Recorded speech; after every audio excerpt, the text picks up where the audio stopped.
Big Brother, mainstream media, government cover-ups. You want answers? Well, so does he. He's Alex Jones on the GCN Radio Network. And now, live from Austin, Texas, Alex Jones. It's Friday, January 18th, 2013. It's the Alex Jones Show. I'm Paul Joseph Watson, writer with Infowars.com, filling in for Alex today. And the second half of the show will be presented by the Health Ranger, Mike Adams. He'll be joined by Representative Steve Toth to talk about the latest with the gun grab news, as well as Dr. Andrew Wakefield, who, of course, has been vilified for revealing the dangers of vaccines. And coming up shortly, CNN can't get him, but we can. It's the controversial Florida professor who's basically been savaged by the mainstream media for questioning the official narrative behind the Sandy Hook shooting. It's Professor James Tracy, and he'll be live via Skype to take your calls. And of course, if you've been living under a rock for the past few weeks, then the internet is basically aflame with what they're calling Sandy Hook truthers. And there's actually one YouTube video alone which has got over 10.6 million views in the last 10 days alone that talks about some of these questions surrounding the Sandy Hook massacre. So basically, he's been absolutely pillared by the mainstream media.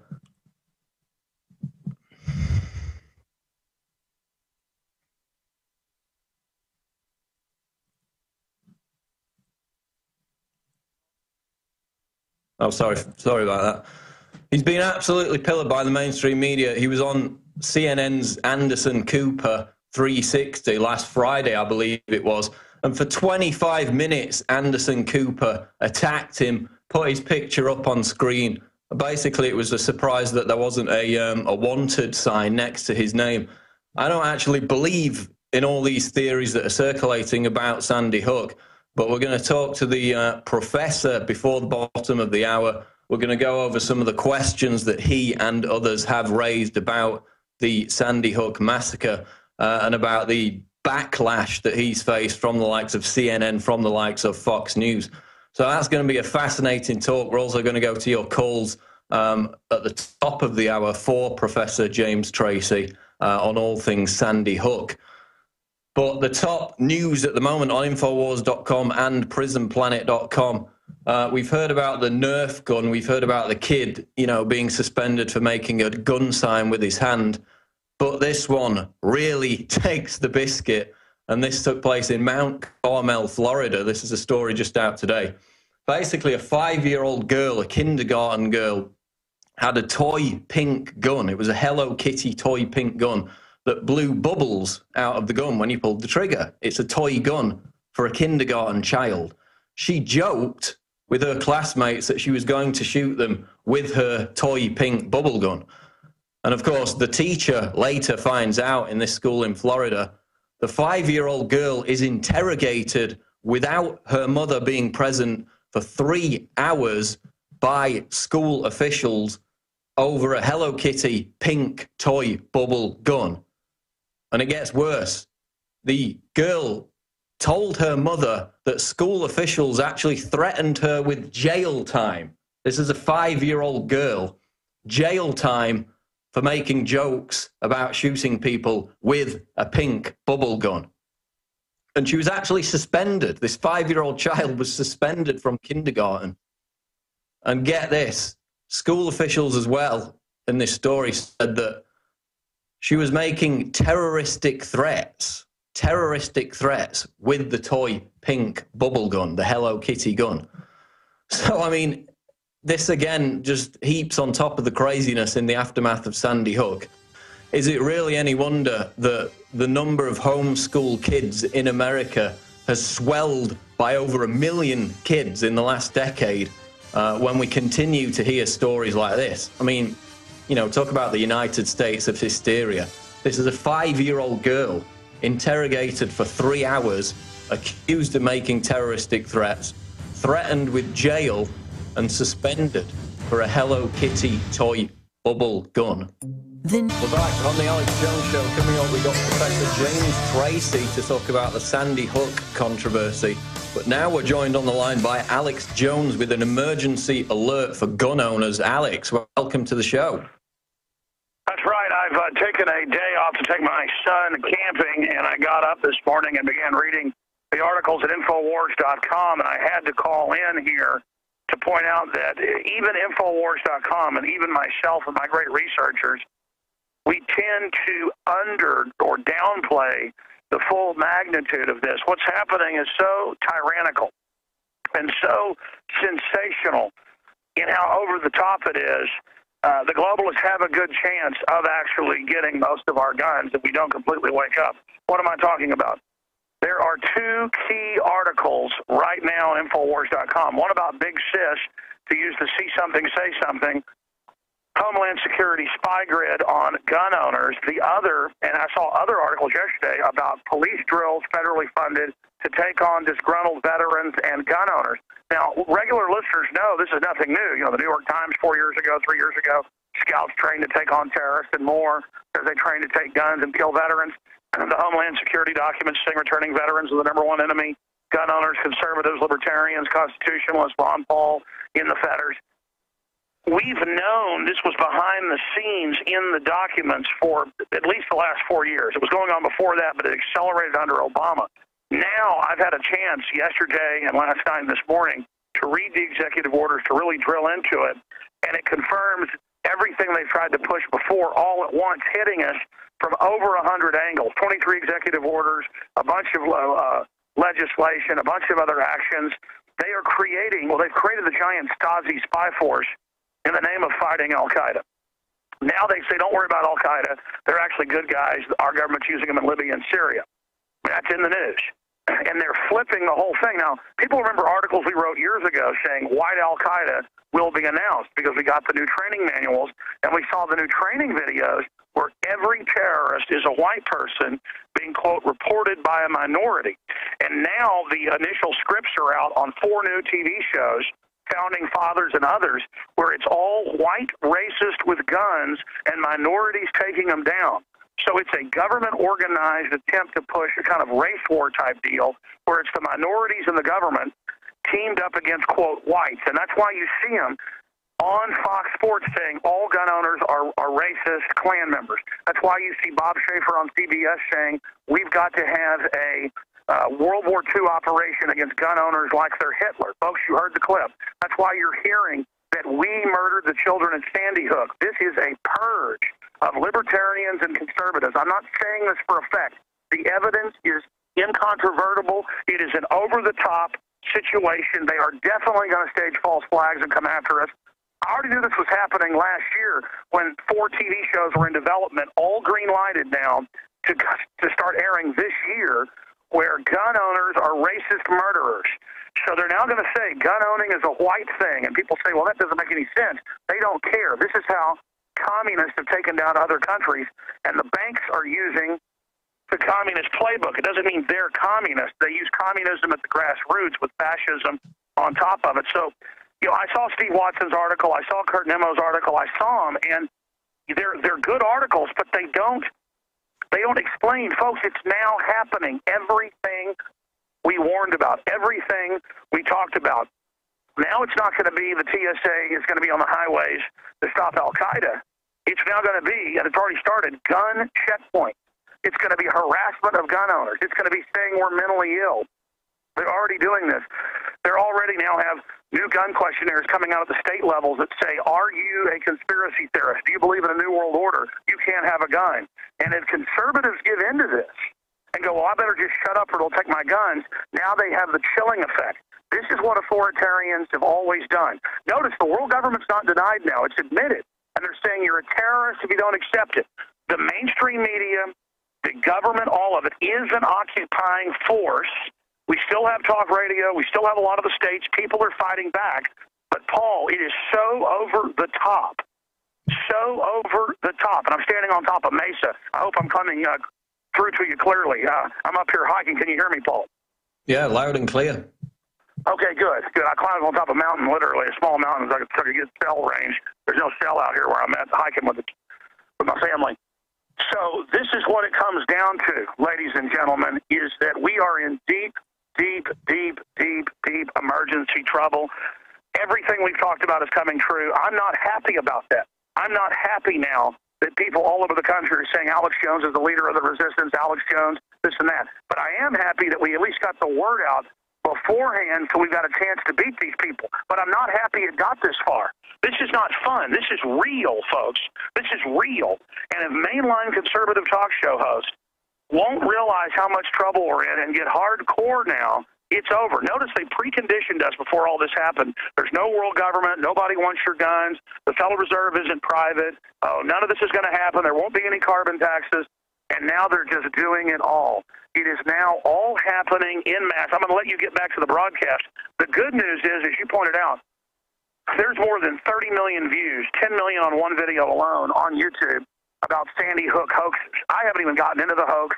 I think it smells to high heaven. I don't know how deep it goes. I know they staged the Batman thing. Even Larry Pratt says it has evidence of that. We know they staged Fast and Furious. They could stage anything. Put nothing past them. But the fact that, and that's conservative when I say 30 million views. I mean, one video's got like 11 million. One's got 10 million. I mean, in fact, the only time I lie is I underestimate because I don't want to say the truth. There's like 100 million views from what I've seen. Okay, I said 30, that was wrong. Okay, it's like 100 million views of people saying they don't buy Sandy Hook. The media is panicking. No one believes them anymore. That's why they're moving. They're not trying to take over because they're strong. They're trying to take over because they are weak.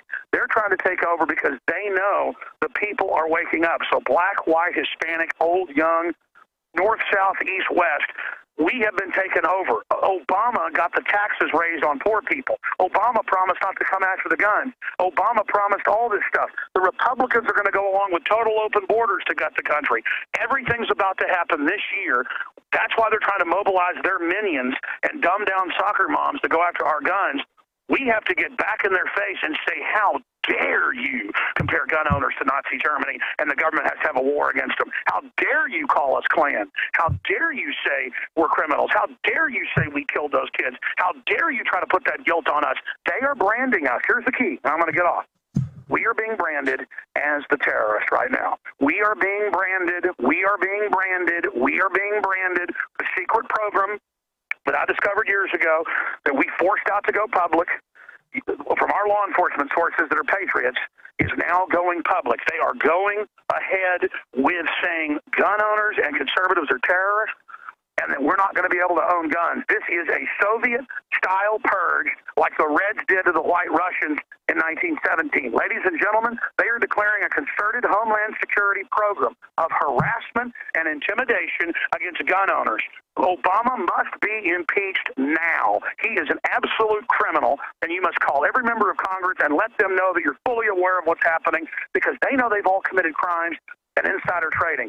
They know that they're bringing the country down. They know they're imploding the derivatives. They know they've brought in the New World Order. They know they've done all of this, and so they want to lock us up, the opposition to their criminal activities. They want to say that real Americans who know what's happening are terrorists. This is so outrageous. We have to use their leap, their power grab to boomerang back on them. They are going for everything right now. They have overreached. But if we don't respond, they are going to win. I'm telling you, folks, they're going to come and arrest you. They're going to take your property. Even if you've never fought for liberty and you've got property or a business owner, they're going to take everything you've got. They want a hot, quick takeover of America. Look how much has happened. The Obamacare, the bankruptcy, the NAFTA, the GATT, the Chinese owning our debt, the Chinese government saying they want our guns turned in a month ago, the UN treaty, the UN running our military. Folks, you ain't seen nothing yet. We are being declared terrorists on television right now. They are saying gun owners are the Nazis, like of World War II, and the government can take us out. This is outrageous. They are now branding us as terrorists worldwide. We are being branded to be hunted down and arrested. Paul Watson, the magnitude of this is literally off the charts. What do you say? Well, it's downright creepy, isn't it? Because everybody's been asking, well, if they get the assault weapons ban through, how are they going to enforce it? How are they going to confiscate these weapons?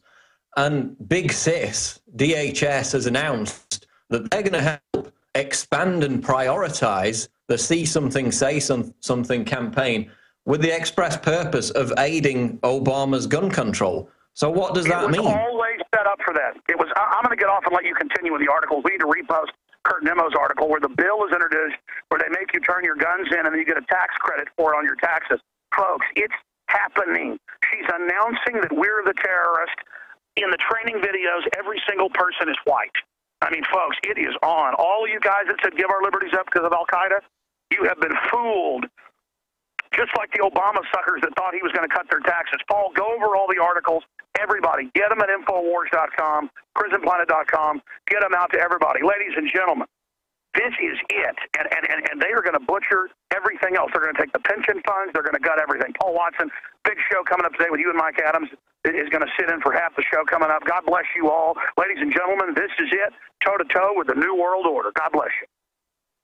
There goes Alex Jones. And I mean, this is an agency, the DHS, let's not forget, that put out a report last year, funded a report that said Americans, quote, reverential of liberty and Americans suspicious of centralized authority were basically terrorists. They lumped them in with a bunch of hate groups, racist Klan members and terrorist organizations, and said that Americans who held those viewpoints were in the same league.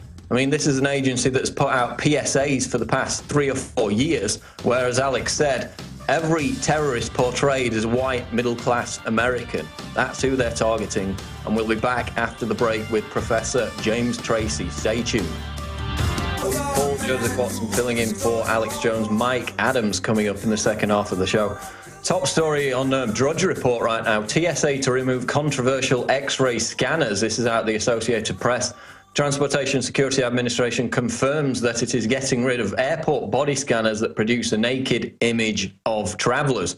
So that's kind of a partial victory. Of course, they're still going to use the ones that, quote, unzip your DNA, but apparently now completely phasing out the X-ray body scanners, of course, as a result of numerous controversies over the past several years, led in no small part by drudgereport.com and Infowars.com. So that is a victory on that front. Of course, before the break, you heard Alex. He was talking about this new report out of Portsmouth, Ohio, which is up on Infowars.com.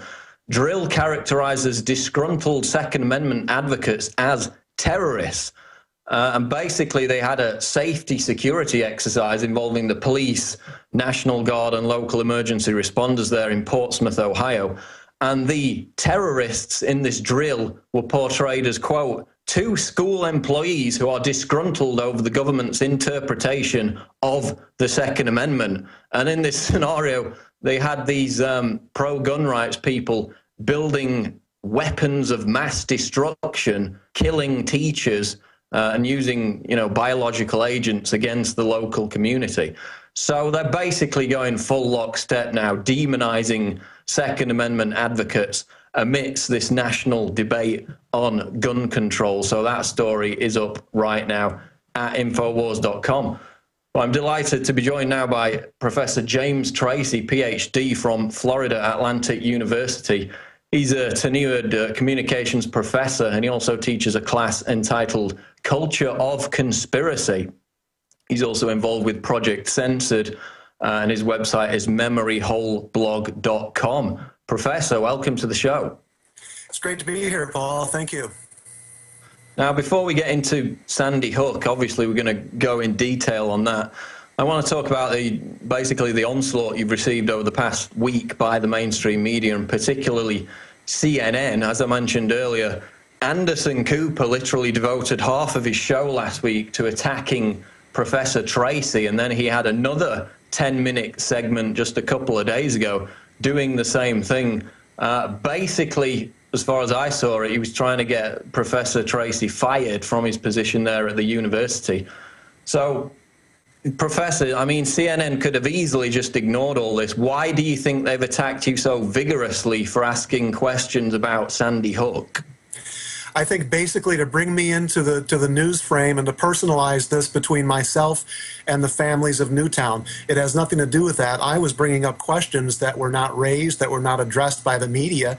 Anderson Cooper is someone who says he's keeping them honest. Well, who's he keeping honest? The poor parents about their grief, or is he keeping people honest, the authorities and so forth there that have dropped the ball with regard to the investigation, or perhaps even covered something up?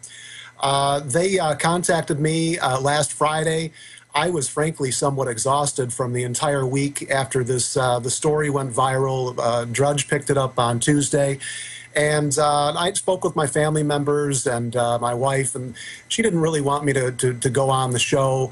And so I declined from doing so, and they were very persistent. They, in fact, actually sent their reporter out here who went to my place of employment and then filmed out in my front lawn, pretty much. I was not even aware of that, but he did call and say that he was around the corner. He was a couple blocks away, I guess, wanted me to come out. And I said, look, I'm really not into it. I'm tired. I will consider it in the future. I will provide a statement to you. I provided an email statement. Took me an hour or so to compose. They used a snippet of it or two on the air, and that was it. But other than that, it was really an attack. I was really rather taken aback by the extent of it.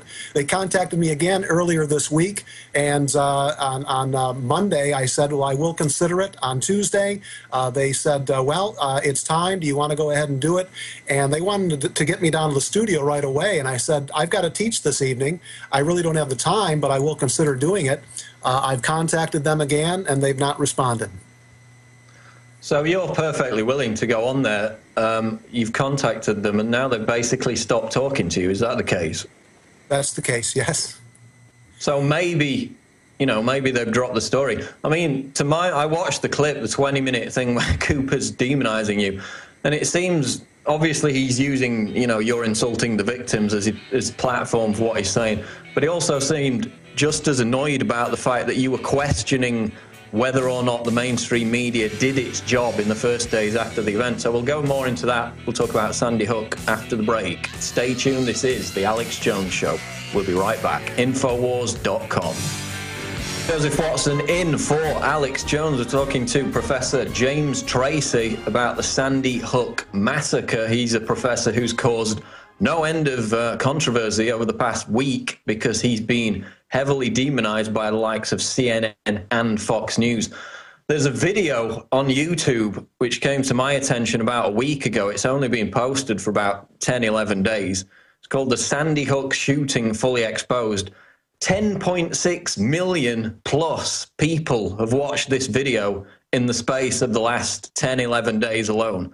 That shows you how voracious the interest is in this whole Sandy Hook issue. And I mean, I'm coming at it from a perspective of there are lots of unanswered questions. I don't buy into the notion that this never happened or that the parents, the family members involved were actors in some sense, which some people have claimed. I think it was a real tragedy. It really happened, but there are plenty of unanswered questions that go along with it that suggest more people than the accused shooter, Adam Lanza, may have been involved. So we're going to get into that now with Professor James Tracy. So, Professor, the Obama administration has built its entire gun control move on the notion that Adam Lanza shot these children with an AR-15 assault rifle. They're trying to ban the assault rifles now. Given that, wouldn't it be the perfect poster child to actually have even a still image from a surveillance camera of Adam Lanza with this AR-15 assault rifle, when in reality we've seen nothing, no surveillance footage, no still images of the shooter, when in past, mass shootings, school shootings, images of the shooter, thinking about Columbine, Virginia Tech, have emerged within days. But of Adam Lanza, we've seen absolutely nothing. Is that one of the questions that you've been talking about? It's a central question, Paul. The Sandy Hook School District installed a new security system in September. Now, this is a very affluent community, and they would not have cut corners in terms of video surveillance and the ability to be able to store that video that's taken. So there's a glaring problem here with regard to what is actually going on. Where is that video footage? I think we can safely conclude that there was video footage captured, but where is it now? One scenario is that the one individual or team of individuals went in and went to the main office and may have turned off the video surveillance. But we've not heard from the officials whether or not that is in fact the case. If it was Adam Lanza, would he have had the foresight and sophistication to be able to pull something like that off? If it was a crew, a team of shooters, that may have in fact been the case. That's the only thing that I've heard about possibly explaining why there might not be video surveillance, other than them just holding back on it and attempting to, for example, doctor it. That's something I believe that Mike Adams had a piece a couple of days ago about. Where is the surveillance footage? It's a very big question, because if they want to put a lot of our queries to rest, they could release that. We could see Lanza committing the crimes, and that would be the end of it. Another thing that might point to is that handguns were used, because those were what the initial reports stated. In fact, NBC News confirmed the reports from state and federal officials that there were 4 handguns used. This was on the morning of December 15th, Pete Williams on the NBC Today show.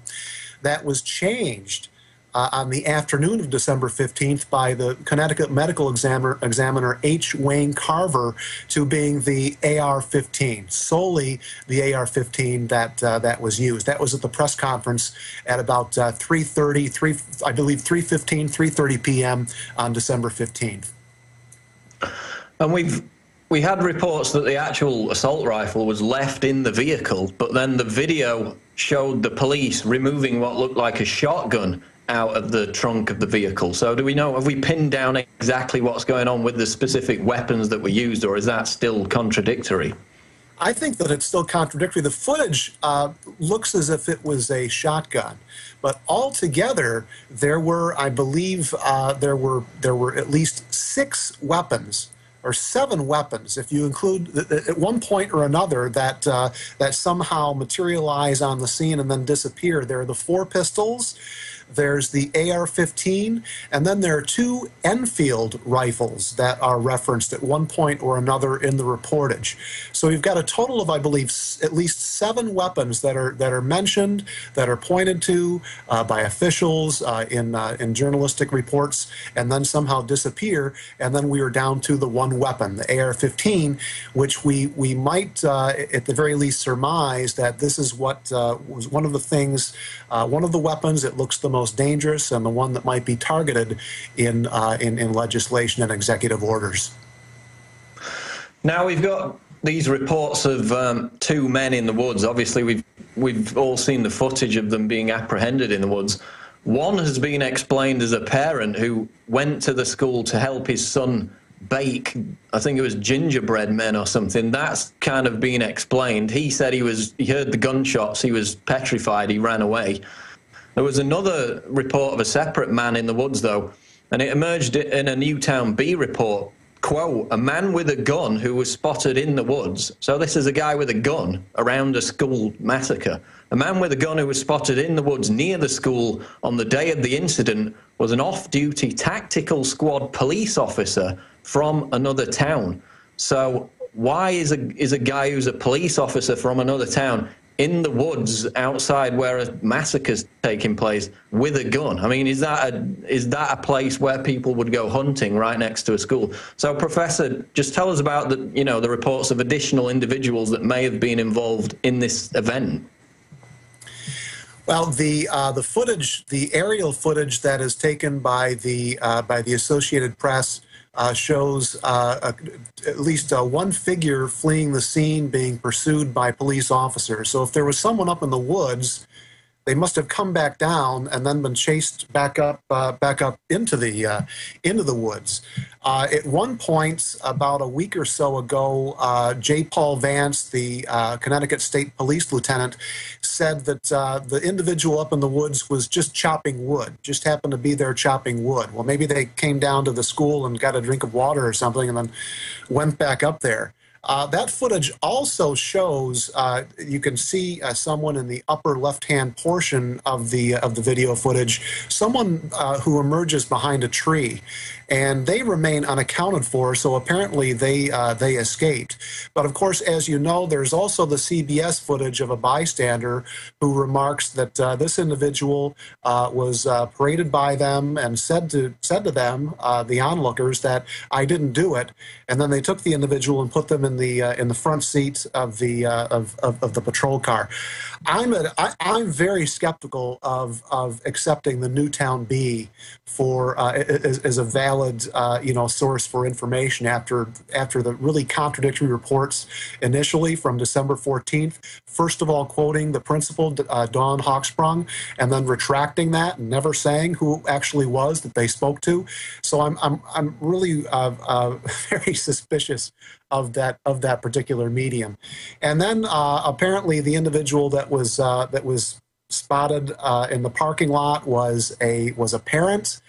That as well, I've not really seen anything that would confirm that. I know that is out there. But this was an individual that was spotted by a student who was being interviewed, who had experienced the evacuation of the building, and I believe that would have been the alleged parent that somehow fled onto the scene all of a sudden. There are also questions with regard to the alleged photograph of the evacuation of the 15 or 16 students that were being evacuated that really did make the national and international news. That was supposedly taken by one of the Newtown Bee associate editors as she came onto the scene in the back of the first responders. And she said that she was taking photographs left and right, and yet only 2 photographs emerged from that series of photos. So there's this conflicting information as well with regard to the additional suspects on the scene, but we've not really been given any conclusive evidence as far as I'm concerned, really, as to who they were and what they were doing there, and whether or not they may have been accessories in the crime. Yeah, there are a lot of questions about the lack of children, the lack of parents, the lack of teachers being seen in the actual surrounding area after the massacres happened. Of course, the school was on lockdown for a time, but then everybody was evacuated. Mm-hmm. I was thinking maybe that's only because the mass media showed up quite a while later after everybody had already been evacuated. Mm-hmm. That may have been the case. If you note the school shooting at Taft Union High School out by Bakersfield, there was media on the scene there, and that's a school comparable in student body to the Newtown, to Sandy Hook. There are about 850, 900 students there, and there's a very evident evacuation taking place there where the sidewalks are flooded with students. But we see none of that in Newtown, and where the students would have converged over at the fire hall, the fire station, there's a limited degree of activity there as well. So some of these things also made me suspicious. Exactly what is going on here? Is this an event that is in some way, shape, or form being embellished? Because I think that something took place there as well, but I'm wondering as to what degree it may be somewhat fortified, if you will. And also, There were these bizarre reports of people dressed as nuns fleeing the scene in a purple van, and then we've got this photograph of these black veils being found near the scene on the ground. Did you hear about that report? Well, yeah, I believe, in fact, that it was someone who was calling the Alex Jones show on the morning of the incident that reported this initially, and that's the first time that it emerged really on the news.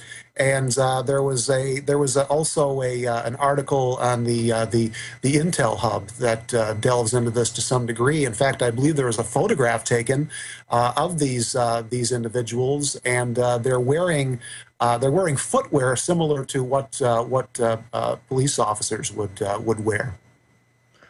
Yeah, I actually saw that photo earlier today. It's definitely bizarre. But I mean, the problem we've got is, amidst all these legitimate questions about the narrative, what happened, who was involved, there's a plethora of claims that are obviously either completely baseless or are, woefully reductionist.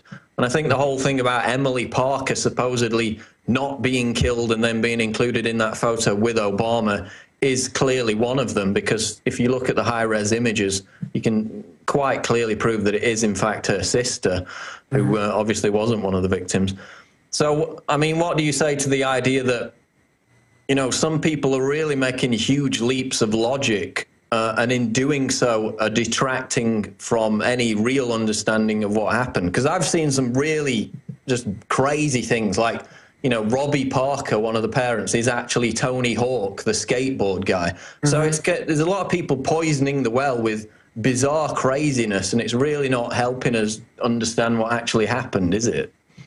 Well, I've seen a lot of activity on my blog as well, the comments and things of the like, and I think that there is definitely a program to sow misinformation into the stream of information in order to muddy the waters, and in the process discredit the research, really the research that independent researchers and the like are putting together, and alternative media, because if you can discredit it or muddy the waters to a limited degree in one area, you can paint with a fairly broad brush. The mainstream corporate media can do that. So I'm not very surprised if things like that are being spread. I'm also somewhat suspicious of the some of the web pages, or for example, a Facebook page that is created a few days ahead of time. These are very curious phenomena. I know less about the mechanics of Facebook and the extent to which dates can be changed to really draw any conclusions with regard to that. And it's somewhat one has to be careful as well. Well, I mean, that is interesting, but for me, it's not proof of anything, because you can create a Facebook page and then rename it to something else. So the original timestamp on the Facebook page will say, for example, December 10th, and then you rename it to something else later on. Also, obviously, I work in, web publishing, and you can change a timestamp as easy as anything. So, I mean, that for me, that's, it's quite bizarre, like a lot of the other stuff, but it's not really proof of anything. We're going to get back into the details shortly. I just want to get your take on this. Louise Tambaschio, who was a family friend of the Lanzas, told 60 Minutes, quote, "I know he was on medication. Professor, why over a month later do we not know anything about what psychiatric drugs Adam Lanza was on?" Well, I think that this is a very valid question that journalists such as John Rappaport have asserted. Why is it that we don't know what his physician's name is, if he was in fact under psychiatric care or the equivalent, and what types of drugs he may have been on? There's a drug that I've never heard of called, I believe, Tamaft, that he was supposedly on. But again, there's a limited amount of information that's been disclosed by authorities or otherwise. There was actually, talking about disinformation, there was an individual who claimed to be Lanza's uncle, who was circulating around the media a few weeks ago now, and he actually put out the name of the drug that Lanza was supposedly on. A bunch of publications ran with it, including New York Magazine, I think, and it was complete disinfo. It was completely made up. So again, another example of how people are poisoning the well to distract people from understanding what actually happened. But of course, it took nearly 6 months to get confirmation that James Holmes was on psychiatric drugs, but we still don't know exactly which ones. So again, as you said, I mean, these SSRIs are the elephant in the living room, aren't they? Because while the media will talk about, you know, video games and things like that, they won't address the psychiatric drugs that are prevalent amongst almost all of these mass shooters throughout the last 20 years. Well, actually, Sanjay Gupta did a piece on CNN. We'll talk about it after the break. Got to leave it there for now. We'll be back. Stay tuned. Joseph Watson back on the Alex Jones Show, filling in for Alex. Mike Adams will be here in the second half of the show to take you to the end of the broadcast. But right now we're talking to Professor James Tracy of Florida Atlantic University. He's controversially questioned the official narrative behind the Sandy Hook school shooting, and he's been demonized and attacked by the likes of CNN and Fox News for doing so. I'm going to take your calls for the professor coming up shortly at 800-259-9231. That's 800-259-9231. We were talking about some of the disinformation that gets mixed into all these questions, which kind of poisons the well. And obviously, I believe that this was a horrible tragedy for all the parents involved. And I believe that some of the people who are asking questions about this, not the professor, but a lot of people on YouTube, have handled it in a rather insensitive way. Of course, we've had reports about them harassing some of the people who were involved. And basically, it doesn't do us any favors. So we need to treat it, obviously, with extreme caution because it's a very traumatic event. And I think one of the aspects of this, which a lot of people have claimed, Professor, is this whole idea that there were, quote, crisis actors who were working with the media to create a fake narrative surrounding this event. And this is where we probably differ, but just give us your take on the whole crisis actors angle. Explain what that is. The Crisis Actors is a group based out of Denver, Colorado, I believe, and they work in association with the Department of Homeland Security on active shooter drills. So they are involved in playing the roles of bystanders, of perhaps the shooter himself, the victims in some cases. The individuals involved in posting things to social media.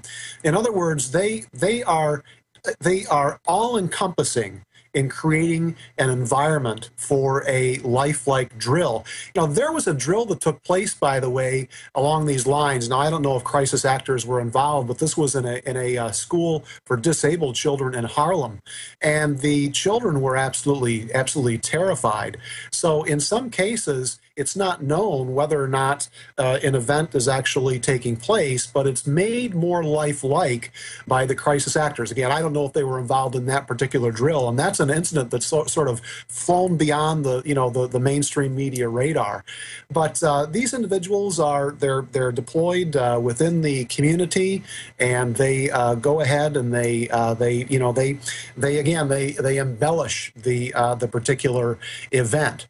So if this were a drill that somehow went live, as we know that, for example, 9/11 and the 7/7/05 bombings were, then it would have involved actors along these lines, and they would not even know whether or not the drill itself went live. One of the things that made me question in this regard was looking at the video footage as well as the photographic evidence emerging from the scene. And as you had alluded to earlier, there were just there were few bystanders and the like. There were very few people actually being interviewed when you would think there would be a great many people on the scene. Now, maybe what you say is correct. Maybe the media got there late, and there was no photographic or video evidence along those lines. There were just a few people that they could actually interview. But that's one of the reasons that I actually put that forth, the possibility of there being crisis actors. And I think it's probably been the most controversial. We'll be back after the break. Stay there. Your calls for Professor Tracy coming up. It's the Alex Jones Show. Stay tuned. It's Paul Joseph Watson filling in for Alex Jones today. We're talking to Professor James Tracy of Florida Atlantic University. He's questioned the official narrative behind the Sandy Hook school massacre and basically being pursued by CNN as a result of it and other news organizations. We're going to go to your calls shortly. The number is 800-259-9231. That's 800-259-9231. Before the break, we were talking about the idea that some of these individuals involved in this event may have been actors or participants in a drill. Of course, we know that drills shadow both 9/11 and 7/7. And you have to frame all this while being sensitive to the fact that it was, according to my mind, a very real tragedy involving very real victims.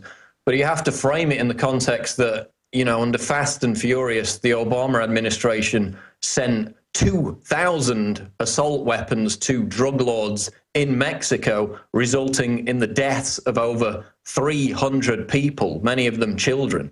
So to claim that this would be beyond a government to stoop to such a level to kill 20 kids to ram through their political agenda is somewhat naive, given what we've seen historically with the likes of Operation Gladio and other false flag terror programs, which are on the record, all admitted. They've been subject to parliamentary investigations in countries like Italy, admitted that, governments stage mass shootings, they stage bombings, they bomb trains for their own political agenda. So asking questions about an event that has been the fulcrum of the Obama administration's agenda on gun control is only sensible, while, of course, maintaining that respect, that dignity, that sensitivity for the victims. But what sprung to my mind before the break is, Professor, straight after the collapse of the Twin Towers on 9/11, we had people on the ground who seemed to know, bizarrely, intricate details of how that collapse happened, which just happened to then morph almost immediately into the official story. So I guess that's what you're talking about when you're talking about actors being involved. You're not saying there were no victims. You're just saying that people may have been there to massage the narrative. Is that correct? Yes, that's correct, Paul. I am simply posing questions. And I never said anything declarative in any of my articles about this happened. I was saying, could this be a possibility? And yet the media took that and ran with it. Took my assertion as an allegation when it was merely a question, and that unfortunately is how this has been framed, and how I think that it's been offensive especially to the people that lost their loved ones up there in Newtown. I never actually intended that in any way, shape, or form. But certainly, yes, what you point out with regard to 9/11 is really right on, in that this idea that a steel frame building could collapse as a result of the heat from the airplanes, I think is something that was put out there at the time to sort of deflect any questioning as to how could this have actually taken place, these buildings going down in such a way in their own footprint. Just got a minute to go to the break. We're going to go to your callers, the first of which is Adam. We'll go to him after the break. Other aspects that I want to get into, obviously, we've got things about Adam Lanza's car, a picture with all 4 doors open. Why would that be the case if he was just exiting the car on his own? As you mentioned earlier, the school principal gives a quote to the Newtown Bee describing the attack, but she's actually the first victim of the attack. That's another inconsistency that hasn't been explained. We'll go into it and more with your calls, Professor Tracy, after the break. This is the Alex Jones Show, Infowars.com. Stay tuned. We'll be right back. Paul Joseph Watson, writer with Infowars.com, filling in for Alex today. Got a headline up on prisonplanet.com. Holder begs court stop document release on Fast and Furious. Basically, they're trying to stop a lawsuit brought by Judicial Watch, asking them to open records relating to Operation Fast and Furious, which, of course, was the program which many view as a deliberate effort to undermine the Second Amendment, where the Obama administration sent 2,000 assault weapons to drug lords in Mexico, leading to the deaths of 300 people. So if you think it's beyond the Obama administration to engage in murder to further their gun control agenda, remembering the fact that it was Obama himself back in April 2011 who told Sarah Brady in a White House meeting he was working, quote, under the radar to sneak attack the Second Amendment, then we'd be very naive to think that they wouldn't engage in such activity.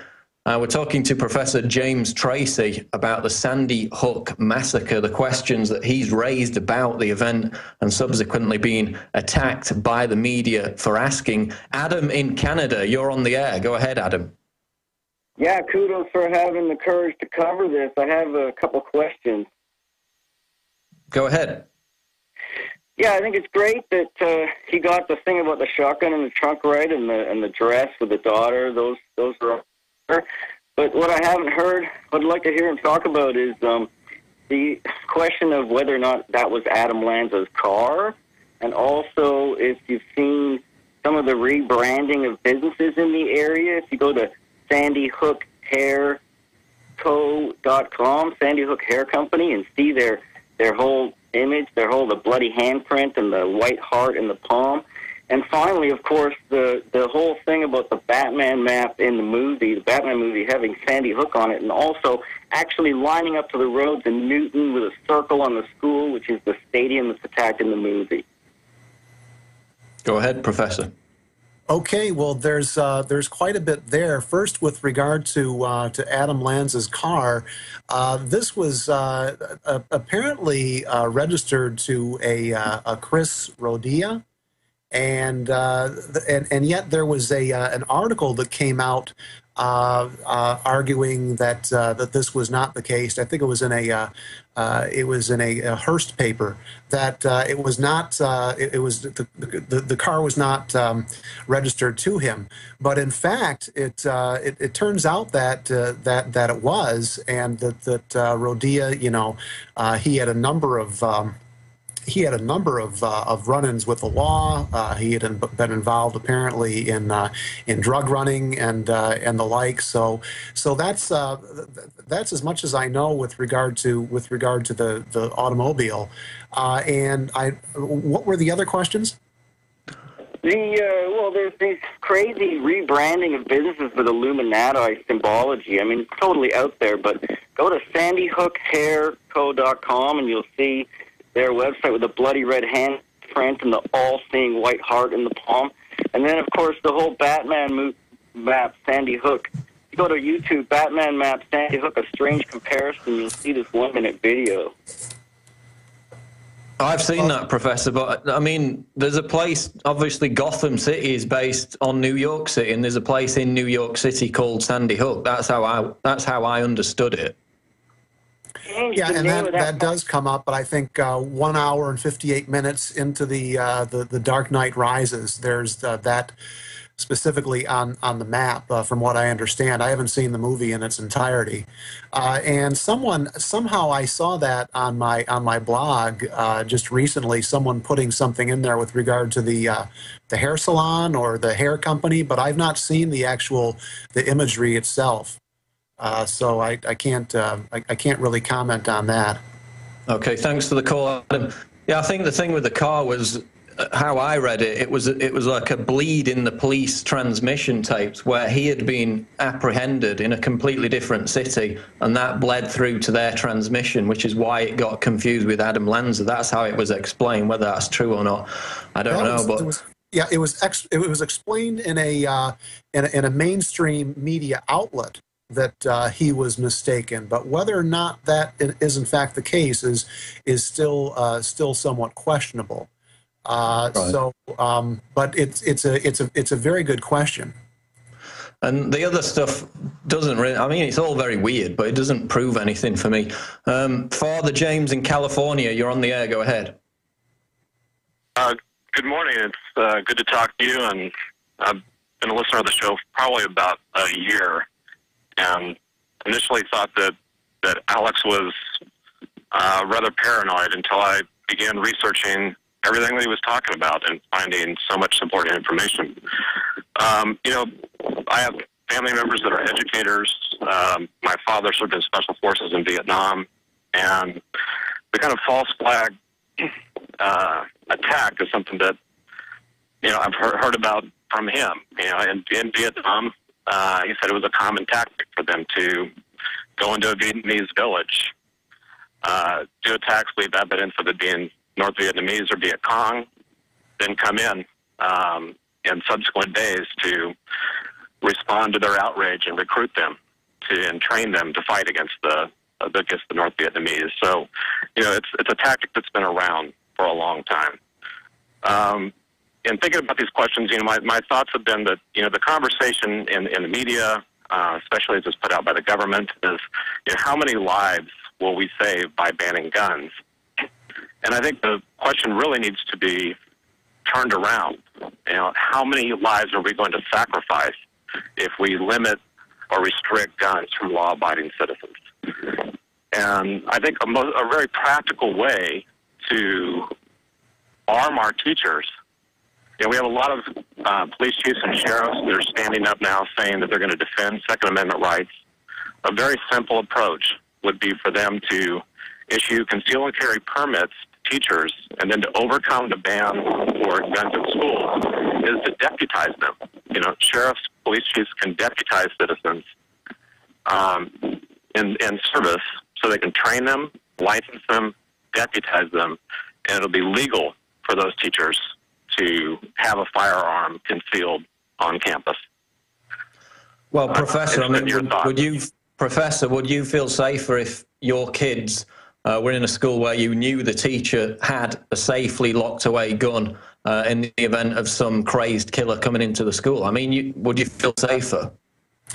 Well, I certainly know that individuals such as Barack Obama, his children go to a school that is safe and secure in that regard, and has armed guards. I think that's likely the case with many of the country's elite and the elite of the world. Most of their children go to facilities, go to institutions that have that type of security. So why shouldn't the broader public? And of course, Obama just signed the bill where he gets lifetime armed Secret Service protection, while all the rest of you lowly peasant American citizens are disarmed. Jacob in Illinois, you're on the air, Jacob. Go ahead. Oh, hi. Been a listener for a couple of days now.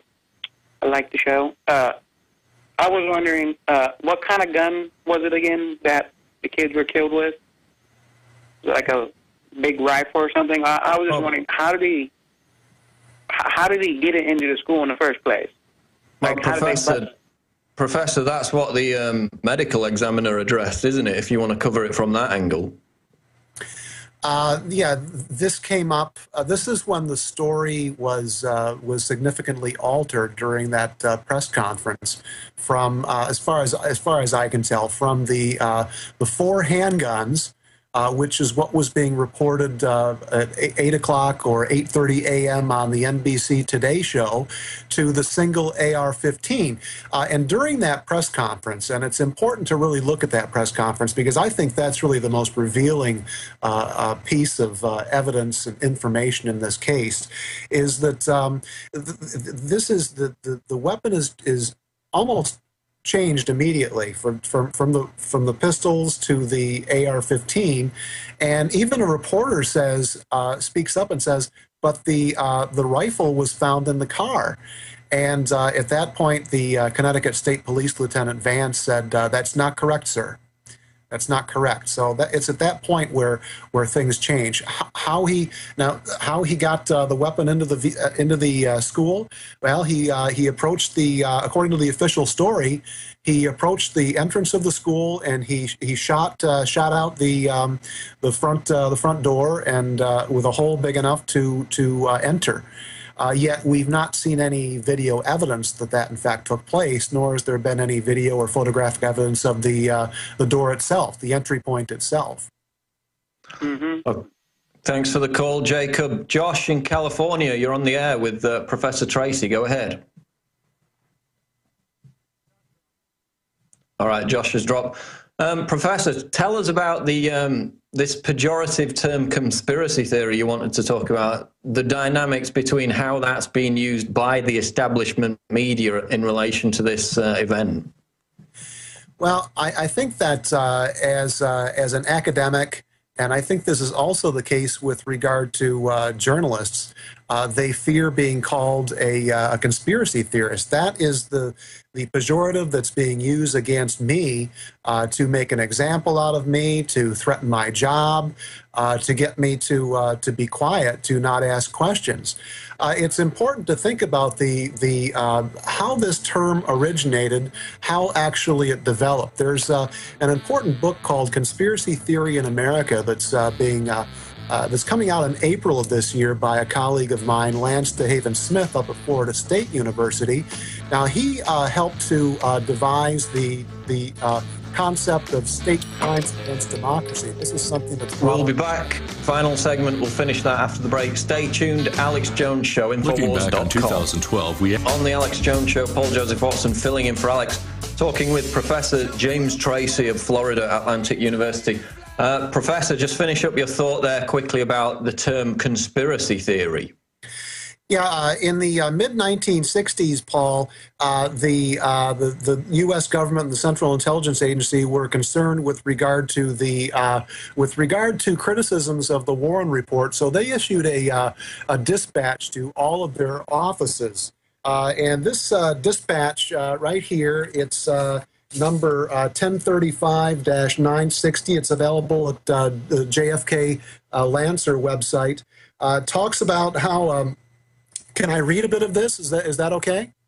Yeah, we're pushed for time, but yeah, quickly. Okay, well, it talks about how public opinion is almost 50% skeptical of the official conclusions of the Warren Commission report, and talks further about employing propaganda assets to negate and refute the attacks of the critics. Talks specifically about conspiracy theories and the specific techniques that one could use in CIA asset publications and by CIA assets themselves in the media industry to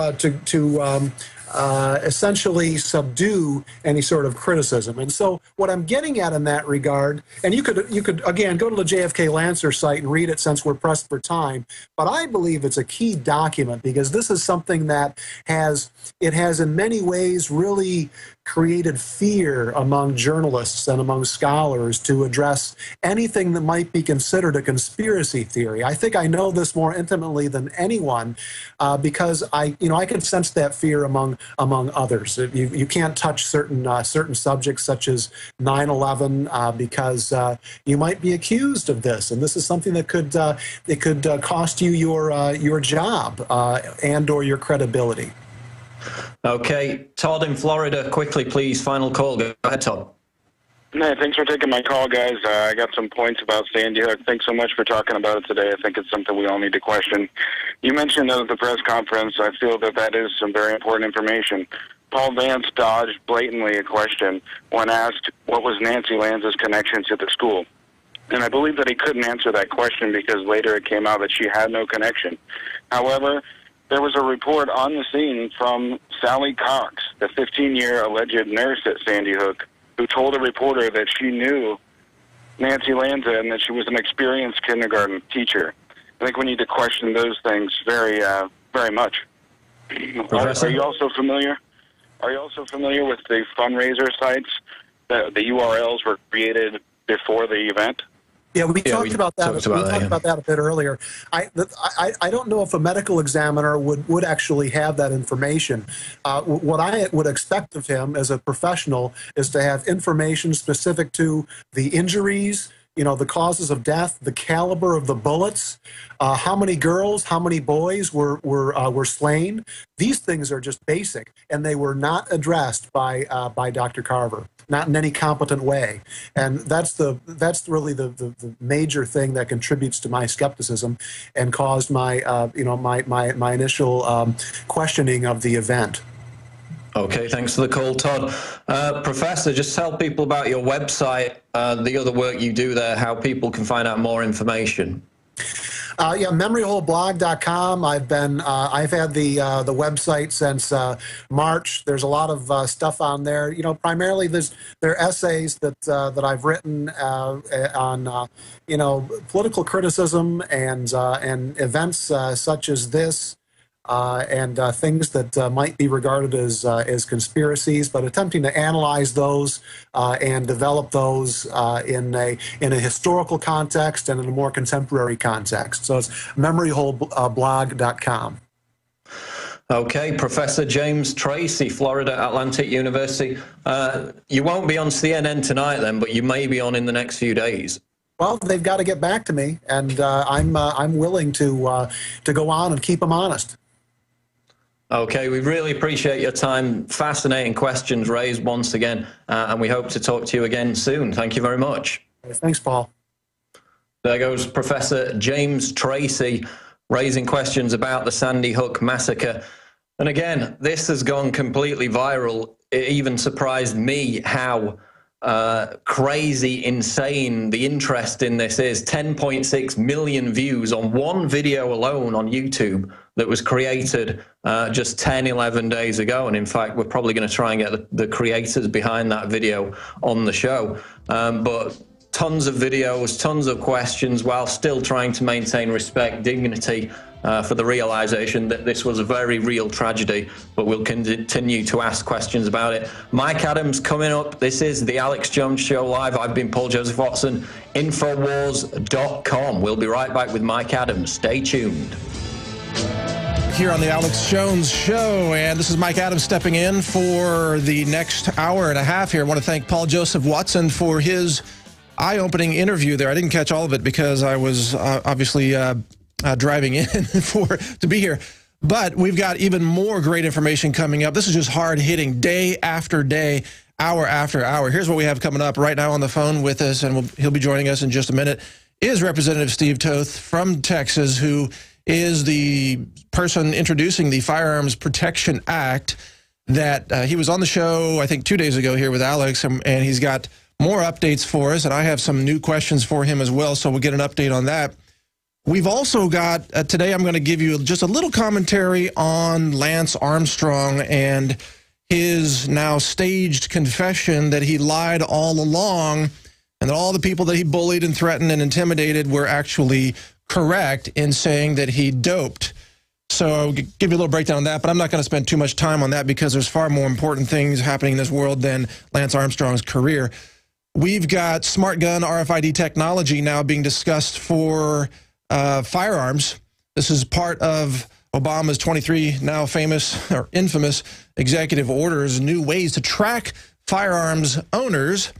And the New York PD is also even now suggesting that they should put RFID chips into your medication.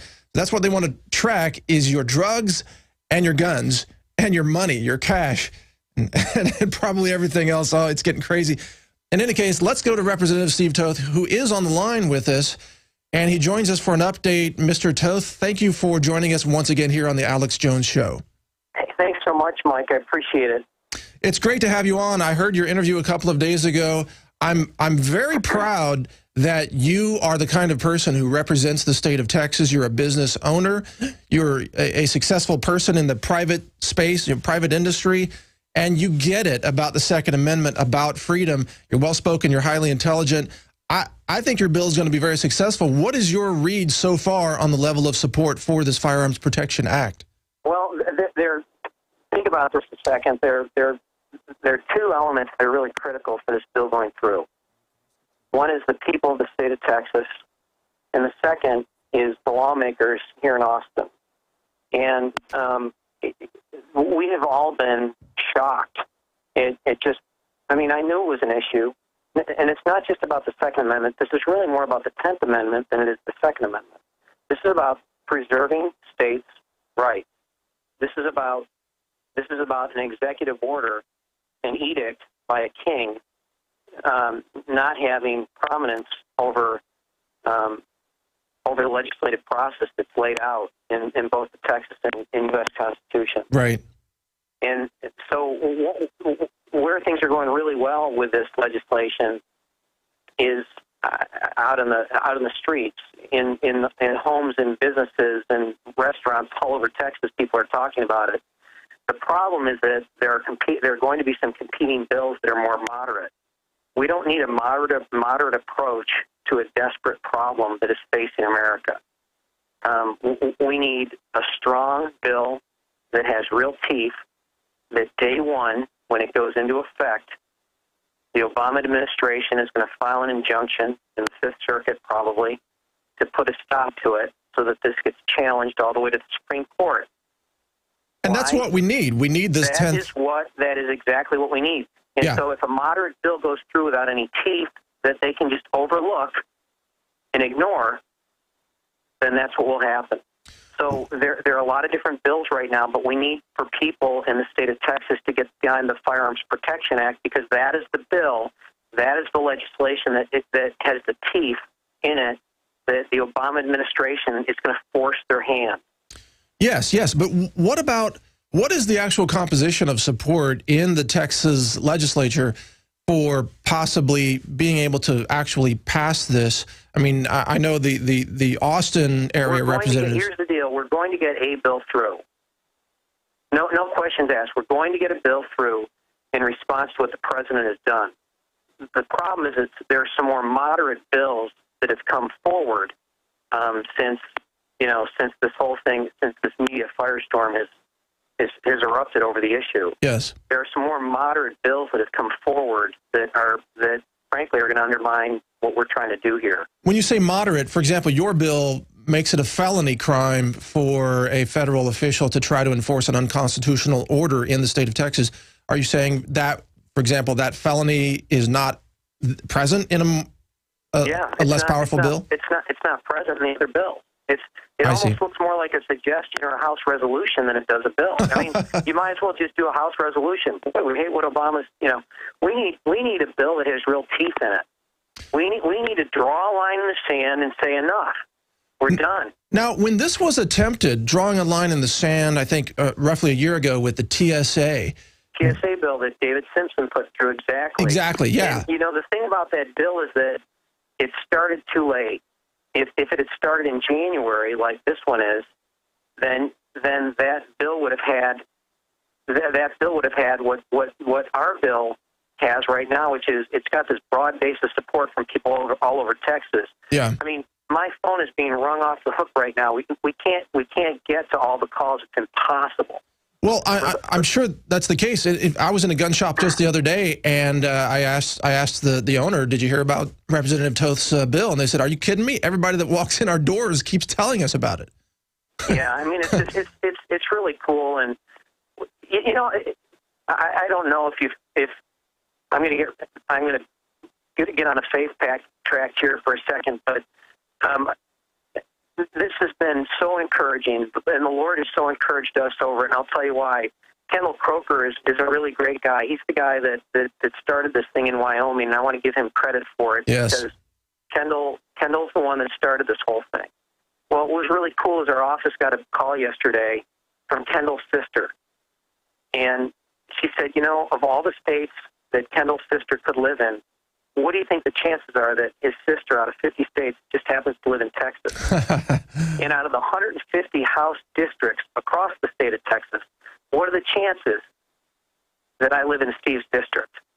Wow. She lives in District 15, huh? She lives in my district. And she goes, we're behind you. We're behind this legislation. You guys are trying to do it the right way. And we want the people in the state of Texas to get behind it, because if Abraham Lincoln said this, he said, if you don't have the people behind you, you can't do anything great. Well, I don't want to do something moderate. I want to do something great. Yeah. If you guys get fired up about it, and if you're willing to call your representatives and your senators about it, then we can get a strong bill through. That is the message. And also, because this is a national and even a global audience, this matters to all of you who are listening right now, no matter what state you live in the United States or even what country you live in, because if Texas can set the precedent to standing up to unconstitutional executive orders from the executive branch of the federal government, that sets a precedent that applies to all 50 states, right, Mr. Toth? Yeah, I mean, think about this, folks. When you take your kid to the pediatrician, do you want the pediatrician saying to little Johnny, hey, does your mommy or daddy have a gun at home? Right. I mean, seriously, I mean, this is no different than how things were in Red China when they were turning kids against their parents. This is no different than how things were in the early days of Nazi Germany. Or Stasi secret police under Mussolini or whatever. Yeah, you're right. It's the same kind of snitch society, reporting honest citizens to the feds to be disarmed or even jailed. And that's part of this. You know, here's how he did things. When he got Obamacare through, it was this nebulous 3,700-page, we don't know what's in it until we pass it. We can't read it until we pass it. 3,700 pages of nebulous, innocuous stuff. Oh, don't worry about it. It's fuzzy, it's fluffy, it's cuddly. Don't worry about it. There are no sharp edges to it whatsoever. It gets passed now. It's 37,000 pages. The only thing worse than a politician that's been in Austin or Washington too long is an unelected bureaucrat that's been there too long. And they're the dangerous ones that will put words and that will put substance to these 23 actions that the president has handed out. Yeah, that's right. And folks, you better be worried about it.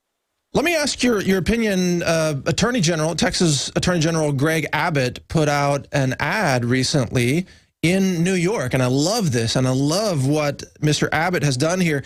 And this was written up in Reuters with the following title: "Y'all come to Texas," state official tells New York gun owners. It was a great ad by Mr. Abbott. Well, I mean, he helped organize it to say that if you want to come to a state where you have more freedom and lower taxes and more liberties, come to Texas and bring your rifle and your ammunition. I thought it was fantastic. What are your thoughts on Mr. Abbott's actions in regard to that publicity? I mean, I hit on that last night when I was on Hannity, and I had a very close friend of mine that saw the interview, and he said, if you'll get my resume, Margaret and I will pack our bags tomorrow. and you know, here's the reality. It's not just like as the governor told Sean, you're not going to be 15% off better simply because there are no state income taxes. Our cost of living is 30% lower. Yes. So for those of you that aren't here yet, I grew up in upstate New York. I moved here in 1997 because I believed in my heart of hearts this is the best place to raise my family. And the people of Texas have welcomed us and made a home for us. Yes. And I'm just here to tell you, the quality of the living will be twice as good, and the cost of living will be a third of what you're paying anywhere else. Absolutely. That's one of the reasons I'm here. And plus, I just love the liberty. And I am proud of being in Texas and knowing that Texas has people like you, Mr. Toth, and people like Mr. Abbott, who I hear has aims maybe for the governorship, which maybe he'd be the perfect person to do that down the road when that opportunity arises. But I am just proud to be in a state that says we have liberty here, and we're going to stand for it. We are going to stand up against tyranny. We're going to pass the laws that nullify unconstitutional orders. We are Texans, and we're not laying down for a bunch of tyrants. I love that attitude. We've got, I mean, yeah, but we need to hear from all of you. I mean, and let the phones ring right now. Call General Abbott's office and let him know that you're going to get behind the Firearms Protection Act. Yes. Let him hear it. He needs to hear from you guys. They want to be about, this isn't a lack of leadership. They want to hear from the people. They need the people to be heard. They want to hear from you guys. Which one of these bills do you want? Something more moderate they'll support something more moderate. But if they hear from the grassroots of Texas that they want a bill with teeth in it, then tell the Attorney General's office that you're going to stand behind the Firearms Protection Act, and you want him to as well, respectfully, because he's a good man. Exactly, yeah, and that's the message. All of you out there who are tired of being oppressed and having your rights eroded by executive orders or the federal government in whatever way, and there's a lot of this happening in agriculture too, with the Food Safety Modernization Act that just hammers small farmers in Texas as well. I've even covered that. Can I share another one with you? Yeah, sure, go ahead, please.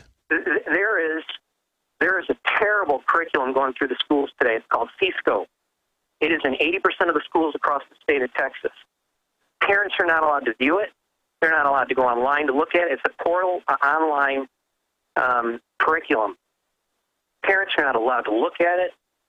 Teachers are forced to sign non-disclosure agreements about what's in it. Really? It's filled with Islam. It is the worst of the worst of the worst. Where did this come from? Well, it started with. Here's the problem: when you start a government agency, you can't kill it. So we have these education service centers in the state of Texas that 20, 30 years ago, when we were in school, and you wanted a film strip or you wanted a 16-millimeter movie, you would go to the education service center where they were, the vault basically for all the equipment and all these great films and slides and everything else. Well, we don't need that anymore because we have this thing called the internet and streaming video and audio and all that cool stuff. We get it over the internet. Yeah. So, like any good government agency, it became a solution in search of a problem. And so what they did was they came out with this thing called CSCO. They spent millions of dollars of taxpayers' money on it.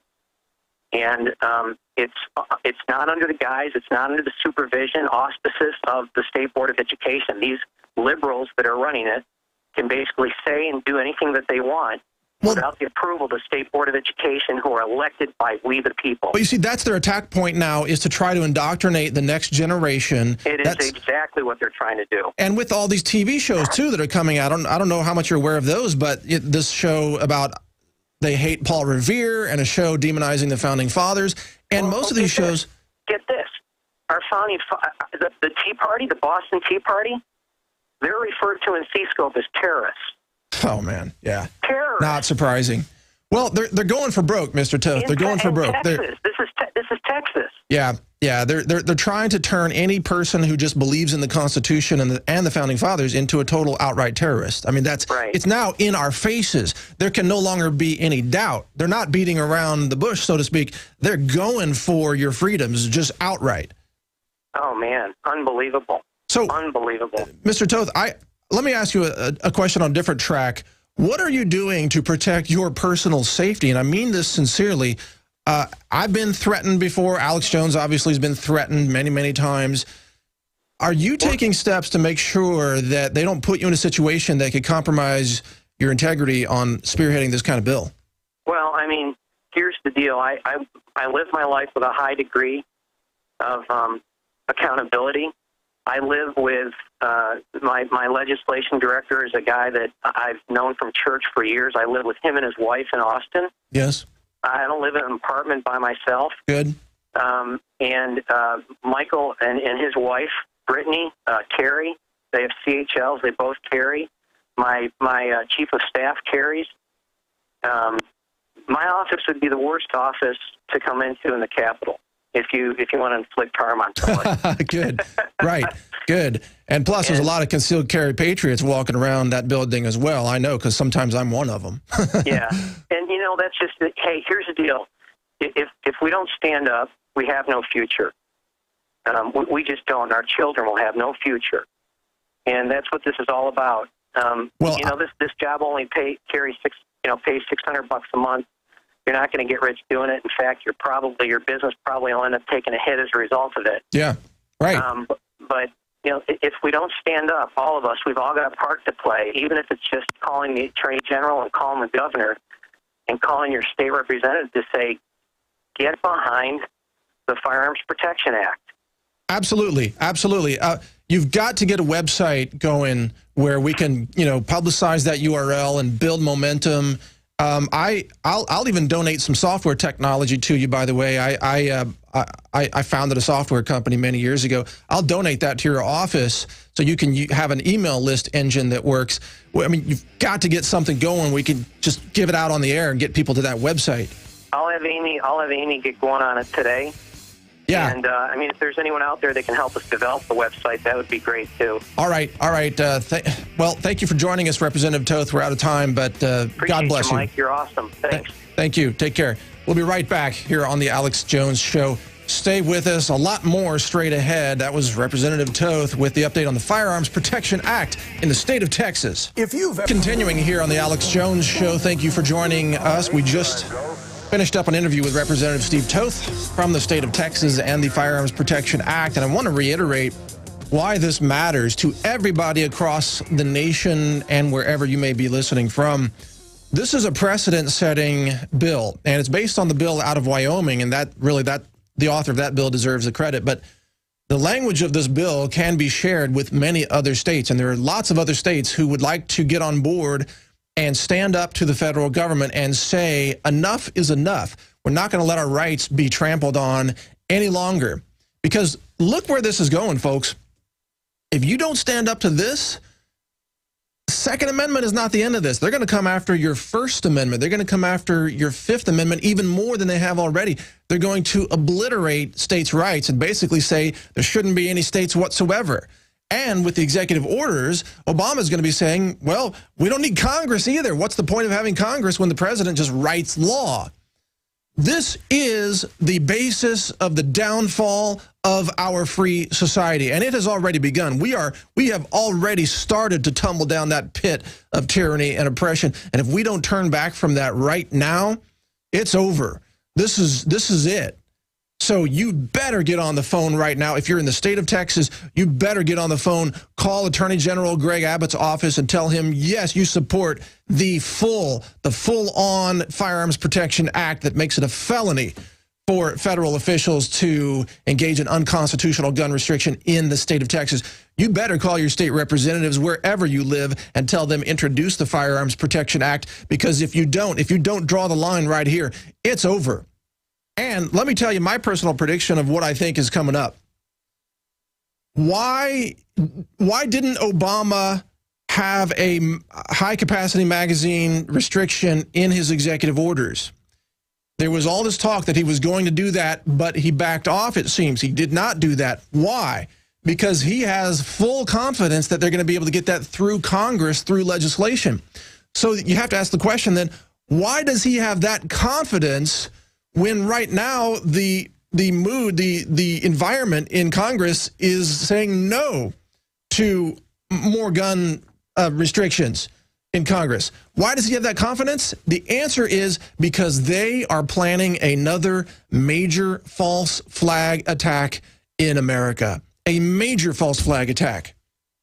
And I'm here to tell you independently, not even based on what Alex said or InfoWars or anybody else, but just myself as Mike Adams, as an intelligent investigative journalist with no criminal record, absolutely, the cleanest cut guy you'll ever meet. I don't smoke. I don't drink alcohol. I never have consumed alcohol, just my personal choice.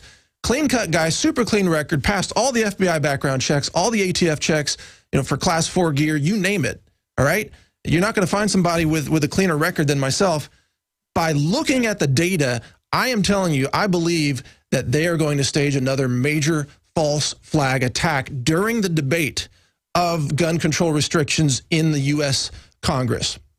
Because they know that if they stage something big enough, and I'm talking about something like blowing up federal buildings more than what we saw in Oklahoma City, something even perhaps bigger than 9/11. I'm talking about perhaps them doing a dirty bomb, a radiological attack, or a biological attack in a major U.S. city and somehow finding some way to blame that on patriots. That's what is coming. So you better be ready, because if they do that and if they can blame it on patriots and they get the media screaming again and again about how the patriots made this happen and killed 1 million people in some major city, they'll declare martial law. There won't be another election. You won't have any rights whatsoever, and they'll drive America into an all-out war, and that's what they want. So watch out. That's what's coming. All right, stay with me. here on the Alex Jones Show. A lot more straight ahead, including Dr. Andrew Wakefield. We'll be right back. Welcome to the third hour of the Alex Jones Show. This is Mike Adams filling in for Alex, and I appreciate you joining us today. We've got so much on our plates. Things are moving very, very rapidly. Now, coming up in the next segment, we've got Dr. Andrew Wakefield joining us here live in studio here in Austin, Texas, to give us the latest information on the U.S. vaccine court admitting that vaccines cause autism. Plus, we're going to get Dr. Wakefield's take on the new psychiatric police state that has just been formed in America by Obama and his 23 executive orders. There was an outstanding breakdown of those executive orders filmed and posted by Aaron Dykes right here on the InfoWars team just, I think, yesterday or the night before that went up. 7 of the 23 executive orders have something to do with mental health. So you can bet they're going to start using psychiatry as a weapon against freedom, while completely ignoring the fact that psychiatry actually creates violent shooters and has been linked to most of these shootings that have taken place. So, wow, what a total scam, a total racket. They're making the problem worse while ignoring the real causes of violence in America today. 2 things I wanted to cover, though, real quick before we bring Dr. Wakefield in studio. One is that, you know, you've got Obama and all these people talking about background checks, that we need to have universal background checks. Why not have universal background checks for presidents? Because let me tell you this. You know that Obama's birth certificate has, I don't know, 17 layers in Adobe Acrobat. It's copied and pasted, and the resolution is different in different parts of the document. The thing is a total fake. It's so obvious. Anybody who knows Photoshop or Acrobat can see that his birth certificate is a fake. Now, if you or I submitted a document like that as part of a background check to purchase a gun, we would be arrested for document fraud. We would be guilty of a felony crime for submitting the same type of document, which is an obvious fraud, that the president of our country is using to claim that he's qualified to be president, or that he meets the constitutional requirements. So why not have universal background checks for presidents, for his cabinet members? Why not have background checks for members of Congress to make sure they can pass a quiz on the Constitution? You know, what is the 10th Amendment? Ask your average congressperson in Washington, D.C., and they won't know. They don't know what it is, or they'll misquote it. They'll say, oh, the 10th Amendment is what gives the government the right to regulate all intrastate commerce. What? What? That's not what's written at all. You people would fail. You get an F, okay? You get an F on liberty, an F on the Constitution. You get an F in Washington on just about everything you're doing today, except those few people that are standing up. And a big thumbs up to Rand Paul, by the way, for his comments on saying that we don't want a king in America today. We've had enough of kings running our lives. So, enough with the kingship. One other comment here before we get into the next segment. Lance Armstrong. I wrote an article about Lance Armstrong. It's posted on Infowars.com right now. He came out last night, and Oprah, who's trying to save her network from terrible ratings, had Lance Armstrong on to have a staged confession, during which Lance Armstrong admitted that he's been lying all along. He doped. He doped with EPO, he doped with testosterone, he doped with his own blood, injecting it back into his veins. I mean, that guy was not on a bike unless he had a needle in his veins before. I mean, all the Tour de France races, he said, he doped to win those races. And in the interview, he didn't even think that it was cheating. He just said, oh, it's just leveling the playing field. I mean, the guy has no remorse. He bullied people. He threatened people. He filed lawsuits against a long list of whistleblowers who were trying to speak out, and now he goes on Oprah and wants us to forgive him? Dude, we don't forgive you. Why don't you give the money back to all the people whose careers that you ruined or destroyed or threatened with your lawsuits? Why don't you give them the money that you gained by cheating in sport? Why don't you do that, and then we might forgive you? That's my comment on Lance Armstrong. Stay with us. We'll be back after this break with Dr. Andrew Wakefield in studio. All right, welcome back to the Alex Jones Show. This is Mike Adams, the editor of naturalnews.com, filling in for Alex today. And in studio, joining me now for the rest of this hour is none other than Dr. Andrew Wakefield with some breaking news on the U.S. Vaccine Court and its recent decision tying vaccines to autism without any question whatsoever. So he'll be breaking that down for us in some detail. Also, we're going to get Dr. Wakefield's take on some of the possible implications of the recent executive orders focused on mental health and psychiatry. And I've even got a copy of the Psychiatry Bible, so to speak, here with me. And we're going to cover oppositional defiance disorder, ODD, which is actually in the psychiatry manual, even though people said I made that up. I didn't make it up, and I'm going to show it to you in the book as we continue here. Plus, we're going to be taking your calls. So if you've got a question for Dr. Wakefield, I'd like to take your call. Go ahead and call. It's 888, isn't it? No, 800. I'm sorry. 800-259-9231 if you've got a question on psychiatry or Dr. Wakefield. If you called earlier for Paul Watson's guest or Representative Toth, we're going to have to drop you and take new calls on psychiatry and questions for Dr. Wakefield. So go ahead and clear the board, guys, and let new people call back in. And I apologize if you were on hold, but, you know, things are moving very quickly. So, Dr. Wakefield, welcome to the Alex Jones Show. It's good to have you in studio again. Mike, it's great to be back. Thank you. Well, a lot has been happening since the last time we spoke right here in the same spot. You've got the British Medical Journal still has not retracted their slanderous statements about you and your research. Is there any update on that front? Yes, Brian Deere and the editor of the British Medical Journal and the BMJ themselves are being sued here in the state of Texas. We're going through a jurisdictional battle at the moment. They're saying you don't have the right to sue us here in Texas. This is a British journal. This is a British journalist. But we do. There's a long-arm statute, and they sell their wares and make a profit out of Texas. So on the technical aspects of this, we're confident in winning and getting Brian Deere here before a Texas jury, and that is the key. Really? Brian Deere might be here in Austin, Texas? That is what this is all about. I want the American people to see and judge this man for themselves and to judge the quality and the veracity of his story, and they will see how flawed he really is. Or he could just remain a fugitive from justice, I guess, and refuse to come, and what, you might have to go into extradition proceedings in the UK, or how would that even work? Well, it's interesting, and it's probably a technical aspect of law, but I would imagine that we would then file a case in England, and he would then be in contempt of the UK courts. But that's another matter. The BMJ themselves have to come because they sell here. This is one of their outlets, so they're obliged if we win the jurisdictional battle.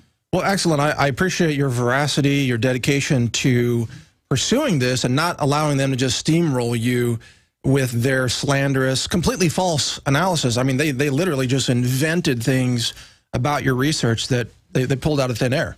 Yeah, now what the problem here, Mike, is so much bigger. Well, as you probably know, there is an increasing level of attack on scientists and physicians who are acting in the best interests of their patients and not in the best interests of the government or the pharmaceutical industry. And there is a relentless assault on the few, perhaps 5, 10 scientists in the world who are prepared to work on the possible association between vaccines and childhood developmental disorders like autism. And if we do not protect those scientists and doctors, then you're going to find nobody who's prepared to stand up in vaccine court to protect these children, because that's the end of their career. You're going to find no scientist who's prepared to do the valid safety science on vaccines, because it'll be the end of their career. They'll lose their grants. They'll lose everything, just as I did. And so we have got to stand up as a body, as scientists, as a community, as a people, and say these people are valuable and need to be protected. And that is exactly what we're doing here. Well said. This is about the integrity of science. Yeah, I mean, this is... You know, this is not a personal a revenge attack on Brian Deere. It's so much more important than that. And the community actually said to me, Andy, we need to fight this case. We will raise the capital to help you. Because as you know, Mike, justice belongs to those who can afford it. Yes. So we need to take this battle to them in the U.S. courts. Well, let's talk about the U.S. Vaccine Court now. Also, there's been significant breaking news that you brought to my attention. An article published at HuffPost. Vaccine Court awards millions to 2 children with autism. The court has made the determination that there is a causal link between vaccinations and the development of autism in those children, and they were given an award. Give us a breakdown of that story. Well, this is fascinating, Mike. It's huge. It's a game changer, and it comes on the back of an Italian decision in the Rimini Court, which made an identical decision. Here we have a child who was developing perfectly normally in Italy. who had the MMR and regressed into autism. He developed all the typical characteristics that we described originally in the Lancet, including gastrointestinal symptoms, encephalopathy, in other words, generalized brain dysfunction, and his final diagnosis was autism. They settled that case in Italy. The government, importantly, did not fight it. They agreed that the MMR had caused his autism. They only fought it on the basis that they do not make MMR vaccination mandatory in Italy, whereas the judge said, no, sorry, you put so much pressure on parents to have this vaccine, you are to blame now. We have this ruling in the US vaccine court where you have exactly the same sequence of events. Normally developing children get the MMR plus another vaccine in each case of these two children. They then regress into, they have this encephalopathy, a rash, a fever, loss of language, loss of speech, loss of interaction with their siblings, and a regression into autism. They are linked. And what this brings to the public attention once and for all is that the American vaccine court, the Department of Justice, have been hiding behind the vaccine court for so long, behind their table injuries. Now we have a clear sequence of events which links vaccines, MMR in particular, to autism. All right, if you're just joining us, this is the Alex Jones Show. Mike Adams filling in an interview with Dr. Andrew Wakefield live here in studio in Austin, Texas. And a lot of breaking news on the vaccine front. Now, we published a story not too long ago, Dr. Wakefield, where the CDC admits on their website, and we took a screenshot, quoted their information, they admit that vaccines contain mercury, aluminum, MSG, monosodium glutamate, and formaldehyde. Now, these four substances, should any doctor in any circumstance ever inject a child with aluminum, mercury, MSG, or formaldehyde? No, it would be unthinkable. If you took these substances on their own and gave them to someone, you would face criminal prosecution, and yet they're saying that this is safe. No, it isn't. It's never been tested for safety. We've just got a recent report from the Institute of Medicine saying that there is a parlous lack of information on vaccine safety science, both in terms of the schedule of the dose that children get and when they get it. We simply do not know. There is no science. And so if people are telling the public that vaccines are safe because they've been shown to be safe, that is not true. Right, exactly. But it brings up the question, why won't the CDC, the FDA, and the pro-vaccine doctors out there, why won't they say, let's make a clean vaccine? Let's make clean vaccines with no mercury, no thimerosal, no MSG, no formaldehyde, nothing. Like just single-dose vials, right? So they don't need a preservative because they're not used for multiple doses. Why won't they do that? There are two parts to this answer, Mike, in my opinion, and one of them is accountability. If you make a change, then it's a tacit admission that there was a problem with the vaccine that you had before. So they'd rather keep harming children rather than fix a problem. That seems to be the case. And the other problem, Mike, is that they don't want the public to lose confidence. The vaccine schedule, the vaccine policy of any country depends upon the compliance of the populace. In other words, people having enough confidence in the vaccine regulators to say, yes, we'll take your word for it. And if that goes, then it's to try to cross the board. You know, people will lose confidence in vaccines right across the board, and we will have problems. Well, they are losing confidence in vaccines. No, Mike, they've lost it. They've lost it. 89% of American parents in a recent study from University of Michigan said that vaccine safety science was their #1 medical research priority. 89% of parents. Wow. So the majority of parents have major concerns. They do not believe the CDC. They do not believe what their pediatrician is telling them. They're seeing in their communities, on their streets, in their schools, so many children who are being damaged by these vaccines, with autism at the sort of spearhead of all this, that they do not believe what they're being told. And it's obvious that they damage children. I mean, I remember even Donald Trump said on the air a couple of months ago that his employees, perfectly healthy children, took them in to the pediatrician, they got vaccinated. The next morning, lights are out, the child's autistic. And it happens to people over and over and over again. There is a temporal correlation between getting the vaccine and getting autism. How can the scientific community even call itself scientific if it dismisses all of this powerful evidence? It is extraordinary to me. Clinically, it is so obvious. My job as a physician and a scientist is to look for patterns in disease, patterns in clinical presentation, and the pattern here is so common, so similar, and it's exactly as you heard in these court settlements. Normal child, vaccine, prolonged fever, rash, debilitation. The child goes downhill, their immune system goes to pieces, All right, and they are never the same again. Hold that thought, Dr. Wakefield. We're going to continue after this break. This is the Alex Jones Show, and an interview with Dr. Andrew Wakefield. We'll be right back after this break with more, plus your calls. So don't go away. We'll be right back. We are back on the Alex Jones Show. Thank you for joining us. We are continuing our interview here in studio with Dr. Andrew Wakefield. Yes, the Dr. Wakefield, the champion of academic integrity when it comes to, well, and scientific integrity, actually, more importantly, when it comes to vaccines and investigating with a sense of scientific skepticism what could be the links between vaccines and childhood development disorders such as autism, but not limited to autism. And Dr. Wakefield continues with us in the studio right now. Dr. Wakefield, what kinds of... I want to get the word out about how people can help support your efforts, because this is an important victory. And you mentioned a website during the break. Can you give that out on the air? Certainly. In order to protect doctors and scientists who are acting in the interests of their patients, but who are being attacked by whatever mainstream medicine is, by the pharmaceutical industry, by the media, because they are not complying with the rules that protect the stock price of various pharmaceutical products, then what we've done is to set up what we call the Academic Integrity Fund, academicintegrityfund.org. And this is a fund that people can pay into, which will protect the legal rights, will allow the people who are coming under attack to fight back, whether it's in the courts or elsewhere. And it's starting with my case right here in Texas in an attempt to get Brian Deere and the British Medical Journal in front of a Texas jury. And I know it takes money to fight for justice, big time. Are there some attorneys also doing some pro bono work as part of it, or discounted work? I have an outstanding group of attorneys who are working at a discounted rate because they believe very strongly in the merits of this case. Well, I'm going to make a donation, by the way. I've been doing a lot of donations lately. I donated to Gun Owners of America. I gave $500 to that group. Larry Pratt, you rock. I gave him $500. I'm going to donate to your group. academicintegrityfund.org is the web address. We got to put the money where it matters. I call that revenue activism. So we take money from our store sales and we just push it into all these things that need support. But thank you for mentioning that website.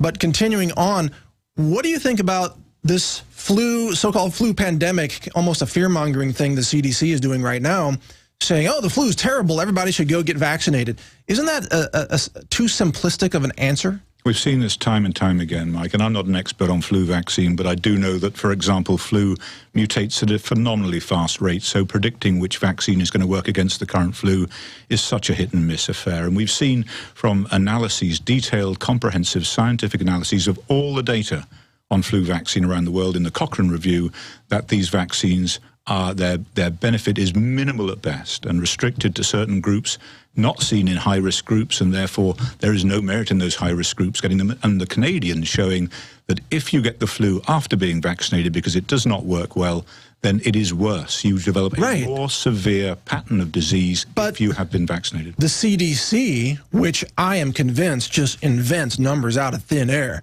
I mean, they just pull these out of their hats. And they say if you get the vaccine, your flu will be less severe, but they have absolutely no data to back that up. And they say the vaccine is now, I think they're quoting, it's 62% effective. That number has no basis in anything. They make it up.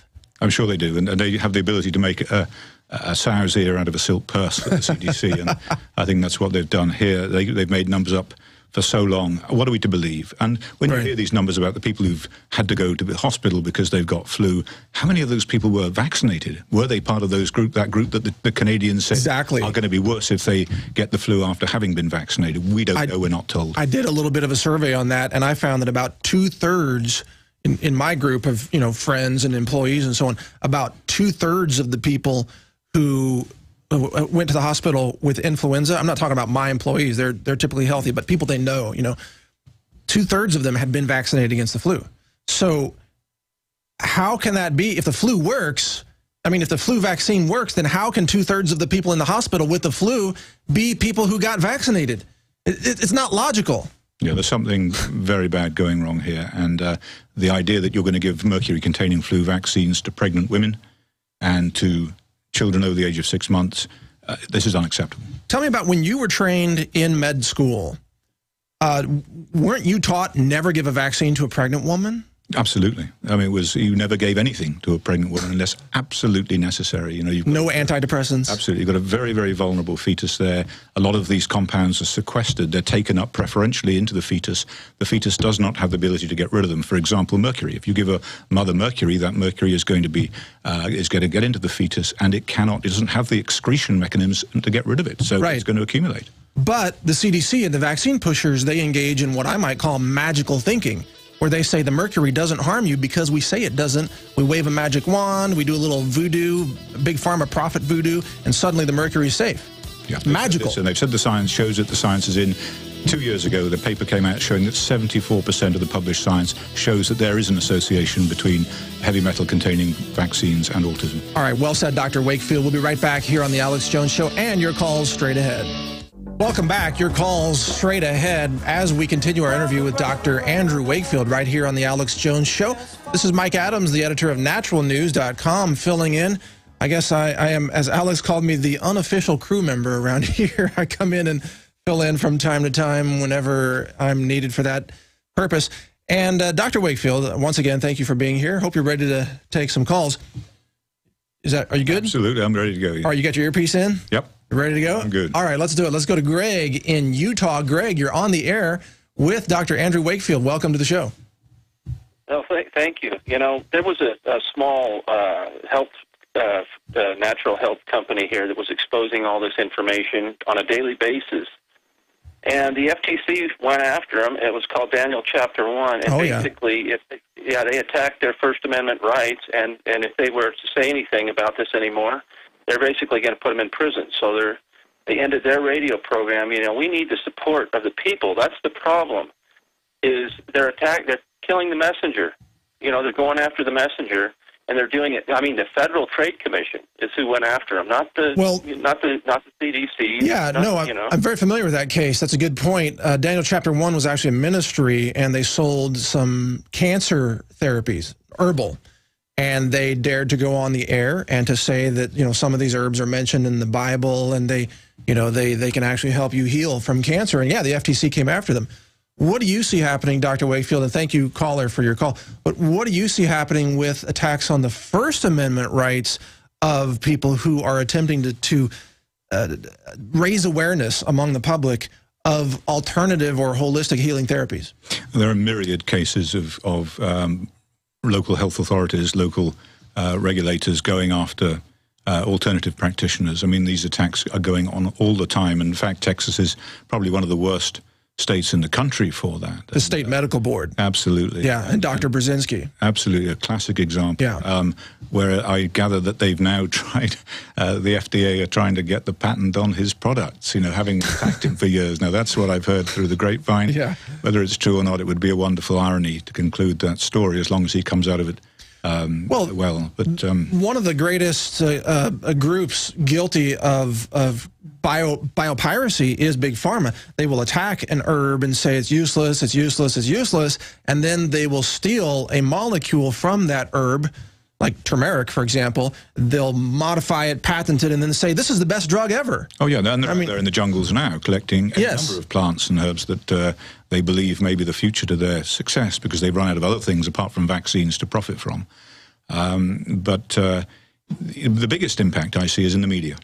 You know, here we have a classic case, a groundbreaking case, two cases where the vaccine court awards for children who developed autism following MMR vaccine. It's picked up by the UK media. It's reported there. Not a single word in the mainstream media here. Why? Because their revenues derive from advertising dollars from the pharmaceutical industry. And that was a 1997 decision, I believe, from the FDA that legalized pharmaceutical advertising on mainstream television, because before that it was illegal, and it remains illegal in every other nation around the world. And what they did, Mike, is I think quite a smart thing, is that they paid a lot of money. And so that the media became dependent on that income. You know, it's like you kind of ramp things up according to the income that you get, and then you can't do without it. And so suddenly they've got them right where they want them. Got them. Yeah, well, we'll just leave it at that. All right, let's go to the next call. Rob in Texas, you're on the air. Rob, go ahead. What's your question, sir? Well, good afternoon, gentlemen. My statement actually speaks to psychiatric tyranny that I see and to vaccines. My son, who is on the spectrum with Asperger's, was vaccinated. He has depression and sometimes anger issues. We take him to see a counselor. We were going to take him to see a child psychiatrist. And so my wife was getting that set up. He asks her, you know, do you have insurance? She naively says, well, yes. What kind? Okay, we accept that. She goes, but we want to pay for this out of pocket. He says, no, you can't do that. If we accept your insurance, they have to pay or it's insurance fraud. This is new. You can't pay cash. No, they wouldn't let us pay cash. Needless to say, we didn't book an appointment. Yeah, well, good question, Rob. Go ahead, Dr. Wakefield. There's a big issue, several big issues here, actually. One is, are the origins of your child's anger and violence or aggressive issues due to underlying pain or discomfort? One thing we've discovered, in fact, we reported years and years ago, 15 years ago, is these children have an inflammatory bowel disease in many cases, and that is a cause of gastrointestinal symptoms, constipation, diarrhea, alternating constipation and diarrhea, pain. Kids in pain, sudden outbursts of anger. And when you correct that that intestinal inflammation, all that goes away. In other words, is there a need for a reappraisal of children for medical problems, underlying medical problems? Do they not need to be on pharmaceutical agents for anger and depression at all? And that's my belief. I think very good the source of problems. Point. Yeah, if someone has chronic ongoing pain, in digestive pain or even musculoskeletal pain, whatever the case may be, you know, they're going to be kind of crabby or maybe depressed and in a bad mood. That's not a psychiatric problem. That's a physiological problem. It's absolutely essential to rule out physiological medical problems before you resort to the belief that this is a psychiatric problem and then put them on major medications, which may have any number of adverse effects and for what are not indicated for autism or Asperger's disorders in these children. So there may be an alternative approach. Mike, is it Mike? Yeah. No, sorry, no, the man on the phone. Rob. Rob. I thought you were asking me my name. Yeah, I'm Mike. What, you forgot me already? What's going on? So, Rob, if there are any underlying symptoms that might be corrected, please bear that in mind and take that approach first. All right, very good question, Rob. Thank you for your call. And by the way, here, overhead cam shot. This is the DSM right here, DSM-4, the Diagnostic and Statistical Manual of Mental Disorders, the so-called Bible of modern psychiatry. And check it out. Here it is, page 100, oppositional defiant disorder. Oppositional defiant disorder right here. There we go. Get it in view. Check this out, Dr. Wakefield. You can be diagnosed with this, and I imagine you and I have both been, quote, diagnosed with this, by simply disagreeing with someone in a position of authority. It's just written right in here. Oh, and there are probably drugs that they can, oh, look, often argues with adults. Should be something that's in the First Amendment, I think. Often blames others for his or her mistakes. Well, we don't do that, but easily annoyed by others. I'm annoyed by liberals who are trying to take away our rights. I'm easily annoyed by gun grabbers. I don't know who you're annoyed by. Journal editors who slander you. How long have we got? Yeah. Well, anyway, there it is. It's real, folks. People said I made this up. No, it's right there, and there are a couple of people it's right here from it right in this room. But exactly. I think that manual it underlies everything that's wrong with this disorder, particularly autistic spectrum disorders. The worst thing is that it ever fell into the hands of child psychiatrists. I'm afraid that's my opinion, and it's one I strongly believe. And what we see is a revision of this document time and time again, DSM, when they should be focusing on the real issue. What is driving this epidemic of autism? For a child born today, the risk of an autistic spectrum disorder is going to be 1 in 25. That is unacceptable. And when what you find is the psychology community spend their time revising this document, not everyone, but a lot of people focus on this, and it's a displacement activity. It's moving away from what is really essential about this. How do you stop this epidemic, and how do you treat kids effectively who've already got it? You know what this reminds me of? I mean, look at this manual. This thing is huge. I mean, check this out. That's how big it is. It's a massive, thick manual, and it's getting bigger in version 5. All they do is they observe a lot of nutritional deficiencies, a lot of underlying problems, and they give it a bunch of different names. This is like physicists looking for the God particle and naming all the little things they spot in the supercolliders, saying, oh, that's the muon, that's the gluon, that's the bluon, whatever they name it. It's like, no, people, there's one unified theory underneath all this. You're just naming things to try to make it sound scientific. There's really only a couple of basic, core, fundamental physiological truths or physical truths underneath all this. Yeah, one of the great truths, Mike, is you go back and you talk to the mother. What happened to your child? And mothers have got to trust in their instincts, because their instincts are the reason we're on this earth at the moment. not the DSM manual. So that can go in the trash. All right, let's trash it. There it goes. Talk to the mother and say, what happened to your child? Very good. Let's take another call.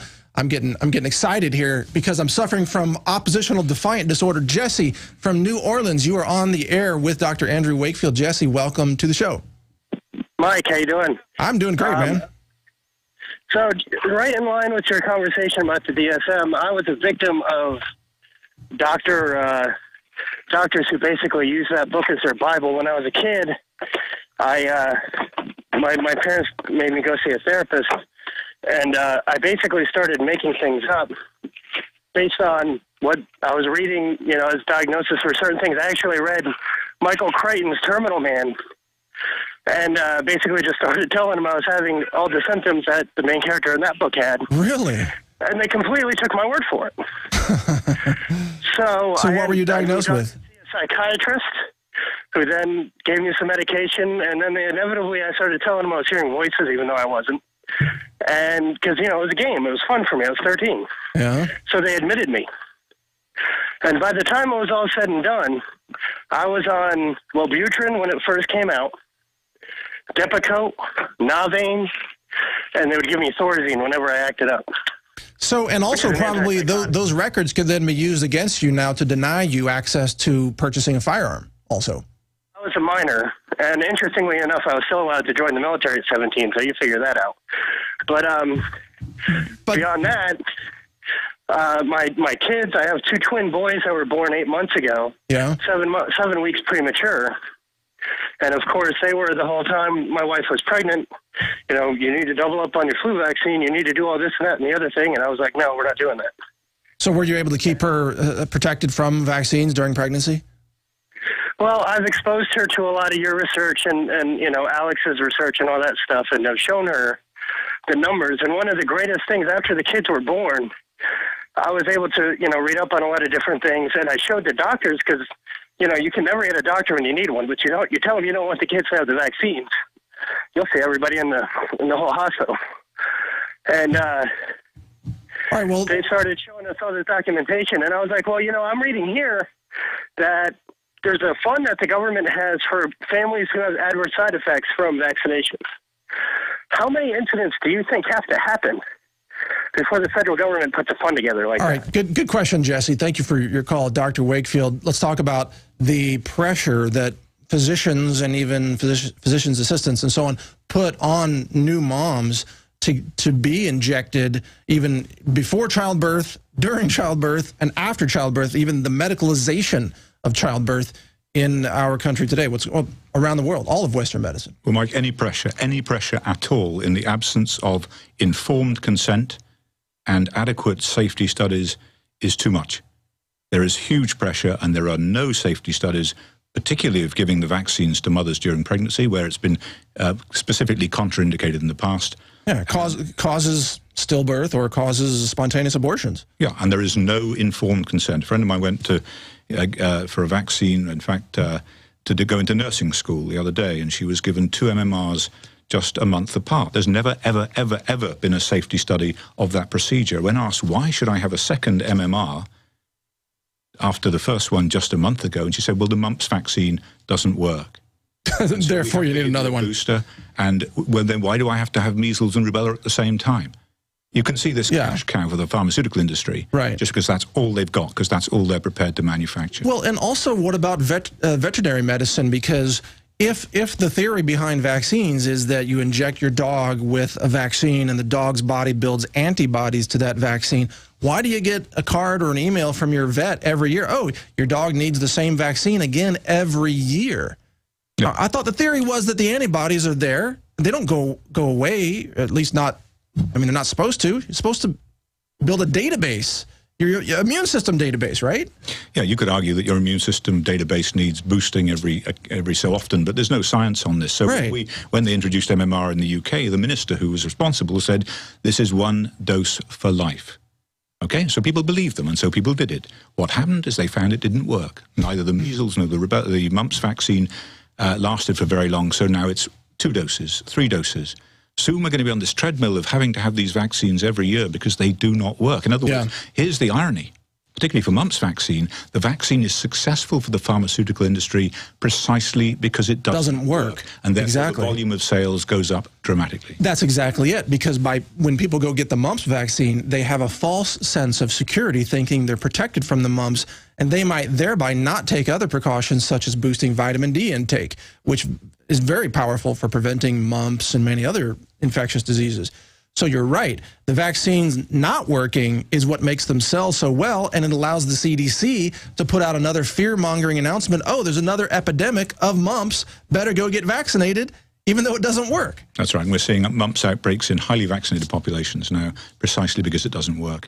And it was a vaccine that was never needed in the first place. Not my word, the CDC's word, and the Department of Health in England. Why doesn't the media, I mean, I guess we already know the answer, but it's a shame the media never, ever reports that in every outbreak they cover, most of those who suffer from the outbreak, whether it's mumps or flu or something else, have already been vaccinated against that very thing. They never report that.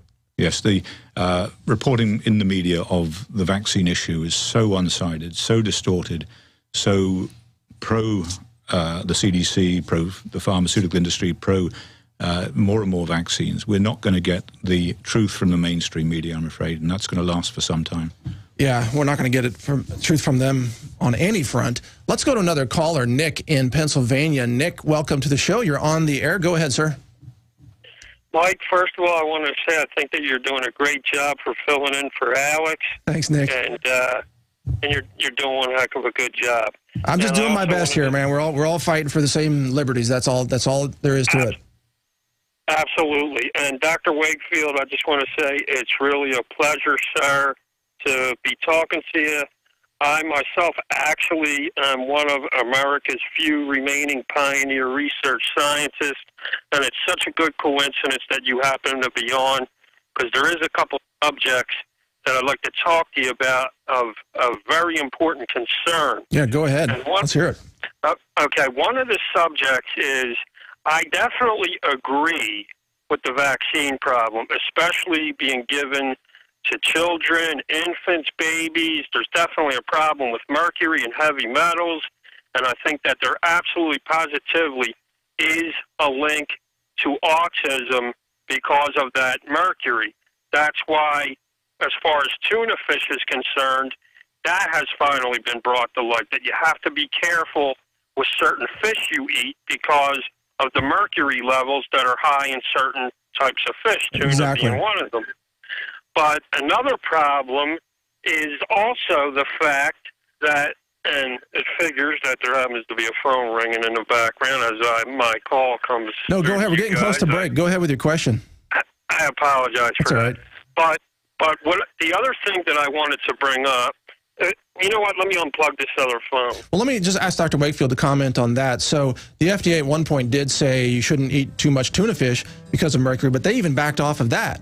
So it's suddenly like mercury is the favorite element of the scientific, medical, corrupt community. What's up with that? I'm told by the experts that mercury is second only to plutonium on this planet as a toxin. So it's not safe in any form or in any dose. There are no safe levels, no safe forms. The idea that one's better than the other.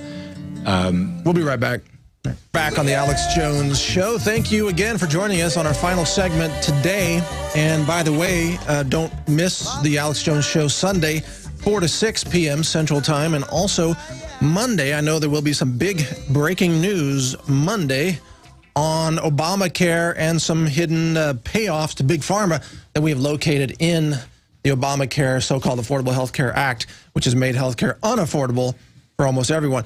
But Dr. Wakefield continues with us in the studio here for this last segment, so let's get right to the question of psychiatric drugs and their links to violent shooters time and time again. Dr. Wakefield, although I know perhaps psychiatry obviously is not your specialty, but you are well-trained, MD, you're a skeptical thinking scientist. What are your thoughts on psychiatric drugs and violent shootings? Well, you know, it's interesting because it brings in the subject of autism again. When back in 1996, I was first introduced to this. I don't remember the Port Arthur massacre in Tasmania. A guy in the early morning shot over 40 people, 45 people dead in a cafe, and it was said at the time that he had Asperger's syndrome, high-functioning autism. In fact, he didn't at all. And when you go back and read the psychiatric records from the prison psychiatrist who assessed him there, he had symptoms which specifically precluded Asperger's. In other words, the common denominator was not that they had a psychiatric or an autistic spectrum disorder. So I went back and I reviewed so many of these cases that have occurred of multiple killings, actions of mass violence in schools or some shopping malls, and looking for a common denominator. It comes down to this, Mike, looking for patterns. What is the pattern? Is it an autistic spectrum disorder? No. Is it a personality disorder? No. What was the common denominator was that they were all taking psychotropic medications.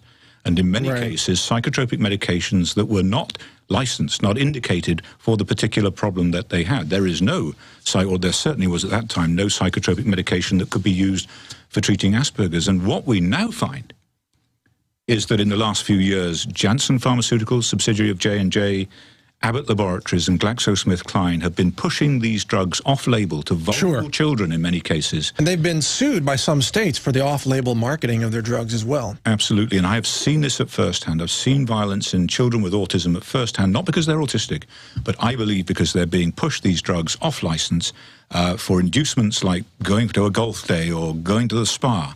It's absolutely farcical and disgraceful that doctors have put children at risk, giving them these powerful drugs that were never indicated for the problems that they have.